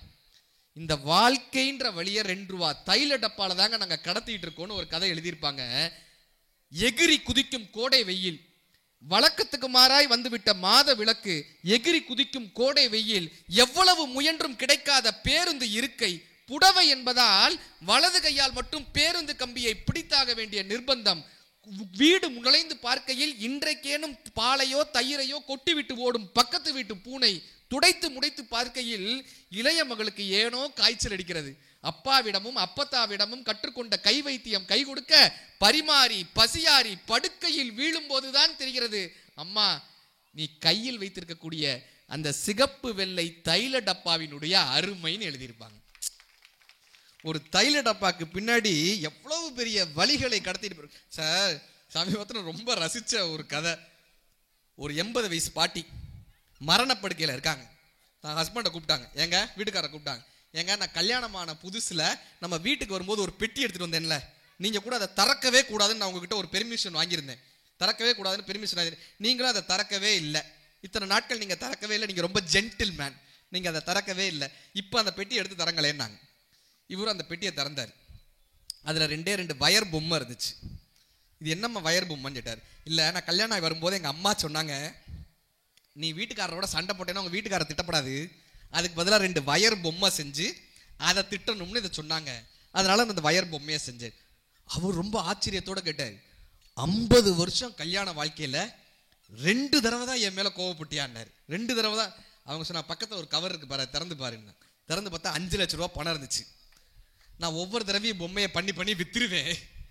மொத்தமா 5 லட்சம் பொம்மையை வித்து அதுல கிடைச்ச காசு அதை நீயே வச்சுக்க அப்படின்ட்டு போச்சு. நாம் வாழ்கிறோம், ஆனால் வாழ்கிறோமான்னு ஒரு கேள்வி வருது இல்ல. இந்த புத்தகம் மட்டும்தான் சார் அந்த வழிகளை கடத்த முடியும். நமக்கு பெண்களினுடைய வாழ்க்கை என்னன்னு தெரியாது, அவர்களுடைய வழியை என்னன்னு தெரிஞ்சுக்கணும்னா இந்த புத்தகம் தான் நமக்கு கை கொடுக்கும். நமக்கு சாமானிய மனிதர்களுடைய வழி என்னன்னு தெரியவே தெரியாது, அவர்களுடைய வழியை தெரிஞ்சுக்கணும்னா புத்தகம் மட்டும்தான் கை கொடுக்கும். பெரியார் அவர்கள் சொல்வாரு, பெண்களின் கைகளில் இருந்து கரண்டியை பிடுங்கி அவர் கைகளில் புத்தகங்களை கொடுங்கள், அப்பொழுதுதான் இந்த நாடு முன்னேறுனாரு. நாம என்ன தெரியுமா பண்ணோம்? கரண்டியை பிடுங்கி புத்தகத்தை கொடுத்தோம். சமைப்பது எப்படின்ற புத்தகத்தை கொடுத்துருக்கோம். ஏன்னா அப்பயும் நாங்க சமைச்சுக்கிட்டு தான் இருக்கணுமான்ற கேள்வி வருது இல்ல. அப்படியா? அந்த வழியை நம்ம புரிஞ்சுக்கணும்னா இந்த புத்தகம் மட்டும்தாங்க நமக்கு கை கொடுத்துட்டே இருக்கும். மனுஷபுத்திரன் சொல்லுவாரு, ஒரு தென்னைக்கும் இன்னொரு தென்னைக்கும் இடையில் என்ன இடைவேளை வேண்டும் என்று எனக்கு தெரியும், ஒரு நாற்றுக்கும் இன்னொரு நாற்றுக்கும் இடையில் என்ன இடைவேளை வேண்டும் என்று தெரியும், ஒரு மரத்திற்கும் இன்னொரு மரத்திற்கும் இடையில் என்ன இடைவேளை வேண்டும் என்று தெரியும், ஆனால் உனக்கும் எனக்கும் இடையில் எந்த இடைவெளி இருந்தால் நம் உறவு செழித்து வளரும் என்று எனக்கு தெரியவே இல்லைன்னு எழுதியிருப்பார். இப்ப இந்த வீட்டில் ஏன் தெரியுமா சண்டை வருது? ஏன் வீட்டில் சண்டை வருது? நம்ம பேசுறதுக்கு அங்க ஒரு முரண்பாடு இருந்துகிட்டே இருக்கும். இரவையும் பகலையும் இணைக்க முடியாத இறைவன், சூரியனையும் சந்திரனையும் இணைக்க முடியாத ஒரு இறைவன், மகிழ்ச்சியையும் துன்பத்தையும் இணைக்க முடியாத இறைவன் கணவனையும் மனைவியும் இணைத்து மகிழ்ச்சி அடைகிறார். திருமணம் என்பது முரண்பாடுகளின் உடன்பாடுன்னாங்க. இப்போ நம்ம ஒரு கருத்து சொல்லுவோம், அங்கிருந்து வேற கருத்து வரும்போது நமக்கு பிரச்சனை வருதா? இப்போ நீங்க ஒரு புத்தகம் வாசிக்கிறீங்க, அவங்க ஒரு புத்தகம் வாசிக்கிறாங்க. நான் இன்னைக்கு என்ன தெரியுமா வாசிச்சேன்னு நீங்க பேசுங்க, அவர் நான் என்ன தெரியுமா வாசிச்சேன்னு பேசட்டும். கருத்துக்கள் இருக்கும்போது பேசுறதுக்கு ஒரு கண்டென்ட் கிடைக்குங்க. வீட்டில் இன்னைக்கு பேசாமல் இருப்பதுதான் பல பிரச்சனைக்கான காரணமா இருக்கு. ஒன்று. ரெண்டாவது, பேசக்கூடாத விஷயத்த பேசுறதுனால தான் பல பிரச்சனைகள் வருது. கரெக்டா? இப்போ அழகான புத்தகங்கள் என்னப்பான்னு அர்த்தம், பேசுறதுக்கான ஒரு கருத்தியலை கொடுப்பது இந்த புத்தகங்கள் மட்டும்தான் இருக்கும். 2ஆம் பதிப்பு இல்லை என்று தெரிந்தும், 2ஆம் பதிப்பு இல்லை என்று தெரிந்தும் இந்த வாழ்க்கையில் எத்தனை தவறுகளை நம்ம செஞ்சுக்கிட்டே இருக்கோம். ஒரே ஒரு வாழ்க்கை தான். இந்த ஒரே ஒரு வாழ்க்கையை எவ்வளவு சீக்கிரமா புரிஞ்சுக்கிறோமோ அவ்வளவு சீக்கிரமா நம்ம வாழ்க்கையை மகிழ்ச்சியா வாழலாம். ஒரு பணம் சேர்த்துடலாம், எப்படினாலும் பணம் சேர்த்துடலாம். ஆனால் இந்த மகிழ்ச்சியை சேர்க்க முடியுமான கேள்வி சார். ஒரு பணக்காரர் வீட்டு நாய் இறந்து போச்சு, ஊரே சேர்ந்து துக்கம் கெட்டுச்சு. பணக்காரர் வீட்டு நாய் இறந்து போச்சு, ஊரே சேர்ந்து துக்கம் கெட்டுச்சு. ஒரு நாள் பணக்காரரே செத்து போனாரு, ஒரு நாய் வரல. பணத்தை விட இந்த வாழ்க்கையில எதுப்பா பெரிய சந்தோஷம்னா அறிவு. ஒரு பணக்காரரு மழை பெய்யுது, நடந்து போனாரு. நடந்து போறப்ப மழை பெய்யுது. இப்போ மழை பெஞ்ச உடனே அந்த வீட்டு பக்கத்தில் ஒரு வீடு இருந்துச்சு. அந்த வீட்டில் சொன்னார், எப்பா மழை பெய்யுது, இங்கே சேறு சகதியமாக இருக்கு, நான் இந்த செருப்பை போட்டுக்கிட்டுமான்னு கேட்டார். போட்டுக்கங்க, நல்லா போட்டுக்கங்க, செருப்பை போட்டுக்கங்க. உங்களுடைய செருப்பு எங்கள் வீட்டில் இருக்கிறது பெரிய புண்ணியம்னாவே. ஏன்னா உங்களுடைய செருப்பு, பணியாருடைய செருப்பு நம்ம வீட்டில் இருக்குன்னா எல்லாருக்கும் இங்கே அந்தஸ்து. ஒரு நாள் அந்த பணக்காரர் செத்து போயிட்டாரு. அந்த உடலை தூக்கிட்டு வர்றாங்க, மழை பெய்யுது. அதே மாதிரி அதே வீட்டு வாசல்ல இப்போ அவங்க போய் கேட்டாங்க, மழை பெய்யுதுப்பா, இந்த பணத்தை இங்கே வச்சுக்கிட்டுமான்னாங்க. அவன் சொன்னா, யார் வீட்டு பணத்தை யார் வாசல்ல வைப்பீங்க, எடியா பணத்தைன்னா. ஒரு செருப்புக்கு இருக்கக்கூடிய மரியாதை கூட இந்த மனித வாழ்க்கைக்கு கிடையாது. ஒரு செருப்பிற்கு இருக்கக்கூடிய மரியாதை கூட இந்த மனித வாழ்க்கை கிடையாது. அதனாலதான் சிவவாக்கியர் சொல்வாரு, கறந்த பால் முளை புகா, கடைந்த வெண்ணெய் தயிர் புகா, உதிர்ந்த பூ விரிந்த காய் மீண்டும் போய் மரம் புகா, இறந்தவர் பிறப்பதும் இல்லை இல்லை இல்லையேனார். அருணகிரிநாதருடைய பாட்டு. வாழ வயதாகி அழகாகி மதனாகி பணி வாணிபமோடு ஆடி மருளாடி விளையாடி விழல் வாழ்வு சதமாகி மட கூடமோடு பொருள் தேடி வாசனை புழுகோடு மலரோடு மனமாகி கமல் வாசனைகளாகி விளை மாதரோடு கூடி அவர் ஆசைகளிலே சில நாள் போய் தோல் திரைகளாகி நிறைகளாகி இரு கால்கள் தடுமாறி செவிமாறி பசு பதி பாசம் சூழ் கதிகள் மாறி சுகம் மாறி தடியரோடு திரி ஒரு நாளில் சூளை சொறி வாதமோடு நீரழிவு சூளமென கசு மலம் என நாரி உடல் அழிவேணும்னு அருணகிரிநாதர் பாட்டு இருக்கு. இந்த கசுமலம்ன்ற வார்த்தை இருக்குல்ல, 2000 வருஷ வார்த்தை. சென்னையில் சொல்றாங்களா கசுமலம், இந்த கசுமலம்ன்ற வார்த்தை 2000 வருஷமா டிராவல் ஆகி வருது. இப்படி கசுமலமாக போகக்கூடிய இந்த மனித வாழ்க்கையை ஒரு அர்த்தமுள்ள வாழ்க்கையாக எதுப்பா மாத்தோம்னா புத்தகம் மட்டும்தான். எங்க தாத்தா வாழ்ந்த காலத்துல தான் தந்தை பெரியார் அவர்கள் வாழ்ந்தார். எங்க தாத்தா வாழ்ந்த காலத்துல தான் காமராஜர் ஐயா வாழ்ந்தாங்க. எங்க தாத்தா வாழ்ந்த காலத்துல தான் வாரியார் சுவாமிகள் வாழ்ந்தாங்க. இப்ப அவங்கெல்லாம் பாடமா இருக்காங்க. எங்க தாத்தா படமா இருக்காரு. நாம் நம் வாழ்க்கைக்கு பின்பு பாடமாக இருக்க வேண்டுமா, படமாக இருக்க வேண்டுமா என்றால் நம் கைகளில் புத்தகம் இருந்தால் நாம் பாடமாக இருப்போம். அந்த விஷயமும் இல்லாமல் இருந்தால் நாம் படமாக இருப்போம். படமாக போக வேண்டிய இந்த மனித வாழ்க்கையை ஒரு கால் கொடுத்து பாடமாக மாற்றுவது இந்த புத்தகங்கள் தான். ஒரே ஒரு பாட்டை சொல்லி முடிச்சிடுறேன். நேரத்தின் காலம் கட்டம் கருதி 8:30 ஆயிடுச்சு. நீங்க எல்லாம் சாப்பிட போகணும்ல அடுத்து. அதுவும் இங்க ஸ்டால் போட்டாங்களா? அதனால நான் வரும்போதே கேட்டேன் மேடத்துக்கிட்ட, கலெக்டர் மேம் கேட்டேன், மேம் நான் எவ்வளவு நேரம் பேசணும்னு. நீங்க எவ்வளவு நேரம் வேணாலும் பேசுங்க, நாங்க 9 மணிக்கு எந்திரிச்சு போயிருவோம்ட்டாங்க. இல்லை அப்படிலாம் இல்லை, ரொம்ப அருமையா இவ்வளவு தூரம் ஒருங்கிணைச்சு, ஒரு நகைச்சுவைக்காக சொன்னாலும் கூட இத்தனை தூரம் ஒருங்கிணைத்து இவ்வளவு தூரம் ஒரு அறிவு சார்ந்த விஷயத்தை கேட்பதற்கு தயாராக இருக்கக்கூடிய மக்களாக இந்த திருவாரூர் மக்கள், நாங்கள் இந்த அறிவு சார்ந்த மக்கள் நிரூபிச்சிருக்கீங்க பாருங்க. பெரிய விஷயம் சார். உங்களுக்கு ஒரு பெரிய நம்பிக்கை வருது. எப்படியேனும் இந்த இலக்கியங்களையும் இந்த தமிழையும் இந்த அறிவையும் சென்று கடத்தி விடலாம்ன்ற ஒரு பெரிய நம்பிக்கையை கொடுக்கக்கூடிய மக்களாக இந்த திருவாரூர் மக்கள் அமர்ந்திருப்பது ஒரு பெரிய மகிழ்ச்சி. ஒரே ஒரு பாட்டை சொல்லி முடிச்சிடுறேன். எதுக்குவா வாசிக்கணும்னு கேட்டாங்க. இந்த மனித வாழ்க்கையை புரிந்து கொள்வதற்கு இப்படி ஒரு பாட்டு உலக லிட்ரேச்சர்ல கிடையாது. இன்னைக்கு வாசிக்கக்கூடிய இந்த 2K கிட்ஸுக்கு ஒரு பெரிய பழக்கம் வந்துருச்சு. வெளிநாட்டு எழுத்தாளர்களை ஆதரிக்கிறதா நமக்கான பெரிய மைண்ட் செட்னு வந்துருச்சுல்ல. கரெக்டா? ஒரு லீடர்ஷிப்னா ராபின் சர்மா படிங்கப்பா சொல்றோமா? ஒரு நாவல் அப்படின்னா சேட்டன் பேகத் தாங்க எங்களுக்கு பிடிச்ச நாவல். பாலோ சாலோ நாங்க படிக்கிறோம்ப்பா அப்படி சொல்லிக்கிறது ஒரு பெருமை. அவன் அதையும் படிக்க மாட்டான், சும்மா வாங்கி வச்சுக்கிறது. பாலோ சாலோ, ராபின் சர்மா, அப்புறம் சேட்டன் பேகத் இப்படி இப்படி எடுத்து வச்சுக்கிறது. சார், தன்னம்பிக்கைக்கு இறையன்பு ஐயா அவ்வளவு புத்தகம் எழுதியிருக்காரு. எண்ணங்கள்னு MS உதயமூர்த்தி ஐயா அவ்வளவு புத்தகம் எழுதியிருக்காரு. சிறுகதைக்கு சுந்தர ராமசாமி, சூடாமணி, எத்தனை எழுதுறாரு, JK ஜெயகாந்தன் ஐயா, ஜெயமோகன் ஐயா, சொல்லிக்கிட்டே போலாம். அதே போல நாவல்களுக்கு S ராமகிருஷ்ணன், உங்களுடைய ஊரை சேர்ந்தவர் ராஜு முருகன், வட்டியும் முதலும் அவ்வளவு புத்தகம். இந்த திருவாரூரை சேர்ந்த எத்தனை எழுத்தாளர்கள் வந்திருக்காங்க, ஜானகிராமன் ஐயா, அத்தனை எழுத்தாளர்கள் இந்த ஊர் கொடுத்த மிகப்பெரிய பொக்கிஷம். நான் என்ன சொல்றேன்னா, வெளிநாட்டு எழுத்தாளர்களை படிக்கலாம். நமக்கு ஒன்னும் இட்லியே ஜீரணமாகல, பீஸாவும் பர்கரும் எப்படி ஜீரணமாகும்? முதல் நம்ம இட்லியை எடுப்போம். இட்லியை எடுத்து முதல் நம்ம சாப்பிட்டு அதை ஜீரணமானதுக்கு அப்புறம் வெளிநாட்டு எழுத்தாளர்களுக்கு போகலாம். நம்ம ஊர்ல இருக்கக்கூடிய ஒரு லிட்ரேச்சர் சார், ஒரு ரைட்டர் இருந்தார், பட்டினத்தார்னு அவர் பேரு. இந்த பட்டினத்தார் மனித வாழ்க்கை எப்படிப்பட்டதுப்பான்னு ஒரு கவிதை எழுதியிருப்பார். இந்த மனித வாழ்க்கை எப்படிப்பட்டது ஒரே பாட்டில் இந்த மனித இது வரைக்கும் நீங்க பேச்ச கேட்கலன்னா பரவாயில்ல, டெல்லி அப்பளம் சாப்பிட்டுட்டு இருக்கிறவங்களாம் வந்து உட்காந்துடலாம். இந்த ஒரே ஒரு பாட்டை சொல்லி முடிச்சிருவேன். இந்த மனித வாழ்க்கை எப்படிப்பட்டதுப்பான்னு பட்டினத்தாருடைய ஒரு பாட்டு. ஒரு மட மாதும் ஒருவனுமாகி இன்ப சுகம் தரும் அன்பு பொருந்தி உணர்வு கலந்து ஒழுகிய விந்து ஊரு சுரோனிதம் மீது கலந்து பனியிலோர் பாதி சிறுதுளி மாது பண்டியில் வந்து புகுந்து திரண்டு பதுமடர் கமடம் இதுவென்றாகி, தாமரை மொட்டு மாதிரி தான் கரு உருவாகுமா, பதுமடர் கமடம் இதுவென்றாகி பார்வை மெய் வாய் செவி கால் கைகள் என்றே உருவமும் ஆகி உயிர் வளர் மாதம் 9 ஒன்றும் நிறைந்த மடந்தை உதர மகன்று புவியில் விழுந்து யோகமும் வாரமும் நாளும் அறிந்து, ஜாதகம் பார்ப்போமா, யோகமும் வாரமும் நாளும் அறிந்து மங்கையர் சேனை தாரணை ஆடை மடமையில் கொங்கை அமுது உண்டு ஓரறிவு ஈரறிவு ஆகியே வளர்ந்து, தாய்ப்பால் குடிச்சோனே ஓரறிவு ஈரறிவு ஆயிருமா, ஓரறிவு ஈரறிவு ஆகியே வளர்ந்து ஒளிநகை ஊரல் இதழ்மடவாக உவந்து முகந்திட வந்து தவழ்ந்து மடியில் இருந்து வாயிறு போ என நாமம் விளம்பி உரைமணி ஆடை அரைமணி ஆட, டவுசர் நிக்காதான் குழந்தைக்கு, உரைமணி ஆடை அரைமணி ஆட உண்பவர் தின்பவர் தங்களோடு உண்டு தெருவினில் இருந்து புழுதி அடைந்து தேடிய பாலரோடு கூடி நடந்து 5 வயதாகி விளையாடியே. 5 வயசு ஆச்சு என்னப்பா பண்ணுவாங்கன்னா ஸ்கூல்ல சேர்ப்போமா, உயர்தரு ஞான குரு உபதேச முத்தமிழின் கரைகளும் கரை கண்டு வளர்பிற என்றே பலரும் விளம்ப வாழ் 16 பிரயாயம் வந்து 16 வயசு ஆயிடுமா. இந்த 16 வயசு ஆனா அவன் என்னப்பா பண்ணுவான்னு கேட்டாங்க.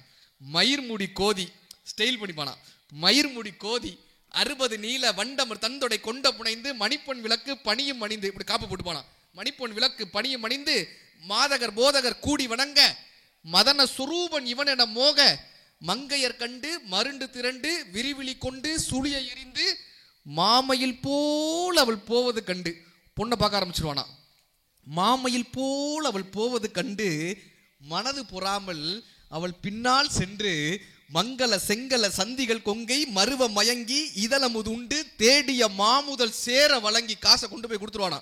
தேடிய மாமுதல் சேர வழங்கி ஒரு முதலாக முது பொருளாக தேடிய தனங்களை வம்பில் இழந்து மதன வதன சுரூபம் இதுவென்று வாலிப கோலமும் வேறு பிரிந்து வளமையும் மாறி இளமையும் மாறி வன்பல் விழுந்து இரு கண்கள் இரண்டு வயது முதிர்ந்து செவிதிமிர் வந்து கலியுகம் மீதினில் இவர் மரியாதை கண்டவர் நெஞ்சம் சஞ்சலம் மிஞ்ச.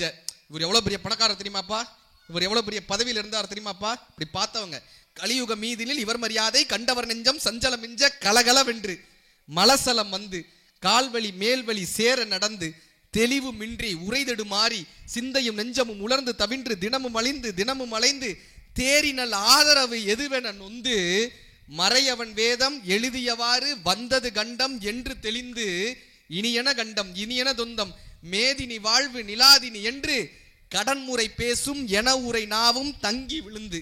நாக்கு இழுத்துக்குமா கடைசி காலத்துல. கடன்முறை பேசும் என உரை நாவும் தங்கி விழுந்து கையால் மொழிந்து. இதை கொண்டு வாயேன், அதை கொண்டு வாயேன். கையால் கடன்முறை பேசும் என உரை நாவும் தங்கி விழுந்து கையால் மொழிந்து கடைவாய் கஞ்சி ஒளியிட வந்து பூதமும் நாளும் சுவாசமும் நின்று நெஞ்சு தடுமாறி வரும் நேரமே. ஹார்ட் அட்டாக் வந்துருமா? நெஞ்சு தடுமாறி வரும் நேரமே. யாருப்பா வருவாங்கன்னு கேட்டாங்க.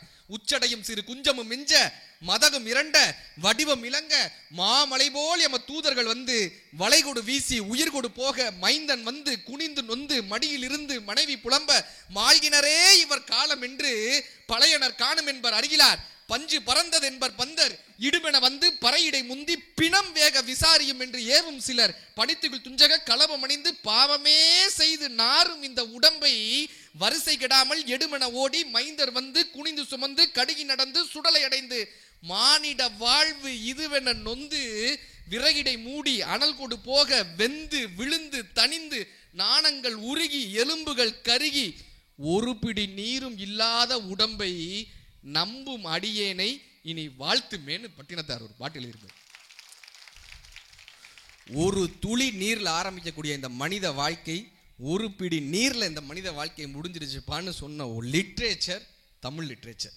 உலகத்திலேயே இப்படி ஒரு இலக்கியம் இருக்கான்னா எனக்கு தெரிந்த வரை இல்லை, என்னுடைய சிற்றறிவுக்கு தெரிந்த அளவுக்கு இல்லை. இந்த புத்தகம் என்னப்பான்னா படிக்க தவறிய புத்தகம் அப்பா, படிக்க தவறிய புத்தகம் அப்பா, படிக்க விரும்பும் புத்தகம் அம்மா, படிக்க படிக்க புரியாத புத்தகம் மனைவி. படிக்க தவறிய புத்தகம் அப்பா, படிக்க விரும்பும் புத்தகம் அம்மா, எத்தனை முறை படித்தாலும் புரியாத புத்தகம் மனைவி, படித்தால் உடனே பிடித்து போகும் புத்தகம் மழலை, தொலைக்கக்கூடாத புத்தகம் வாழ்க்கை, தொலைக்கக்கூடாத புத்தகம் வாழ்க்கை. அப்படியாக இந்த புத்தக திருவிழாவை வருடந்தோறும் வெற்றிகரமாக 3 வருடம் அல்ல இன்னும் 300 வருடம் வெற்றிகரமாக இந்த புத்தக திருவிழாவை திருவாரூர் மக்கள் தொடர்ந்து நடத்த வேண்டும். அதற்கு மாவட்ட ஆட்சித்தலைவர் அவர்களுக்கும் மாவட்ட நிர்வாகிகளுக்கும் பப்பாசி நிறுவனத்திற்கும் ஒரு பெரிய கைதட்டலோடு வருடா வருடம் இந்த புத்தக திருவிழா இதே போல் பிரம்மாண்டமாக நடக்க வேண்டும். அத்தனை பதிப்பாளர்களும் மிகப்பெரிய ஒரு வெற்றி அடைய வேண்டும். இறைவனுடைய தியாகராஜ சுவாமிகளினுடைய அருளாசியோடு உங்களுக்கான வார்த்தைகள் அந்த புத்தகத்தில் ஒளிந்திருக்க வேண்டும். நல்ல வரிகள் உங்களுக்கான வாழ்க்கையை மாற்ற வேண்டும் என்று இறைவனிடம் வேண்டி உங்களிடமிருந்து விடைபெறுவது மதுரை ராமகிருஷ்ணன். நன்றி நன்றி. இந்த தகவல் உங்களுக்கு பிடிச்சிருந்தா லைக் பண்ணுங்க, உங்க ஃப்ரெண்ட்ஸுக்கு ஷேர் பண்ணுங்க, மறக்காம எங்க சேனலுக்கு சப்ஸ்கிரைப் பண்ணுங்க.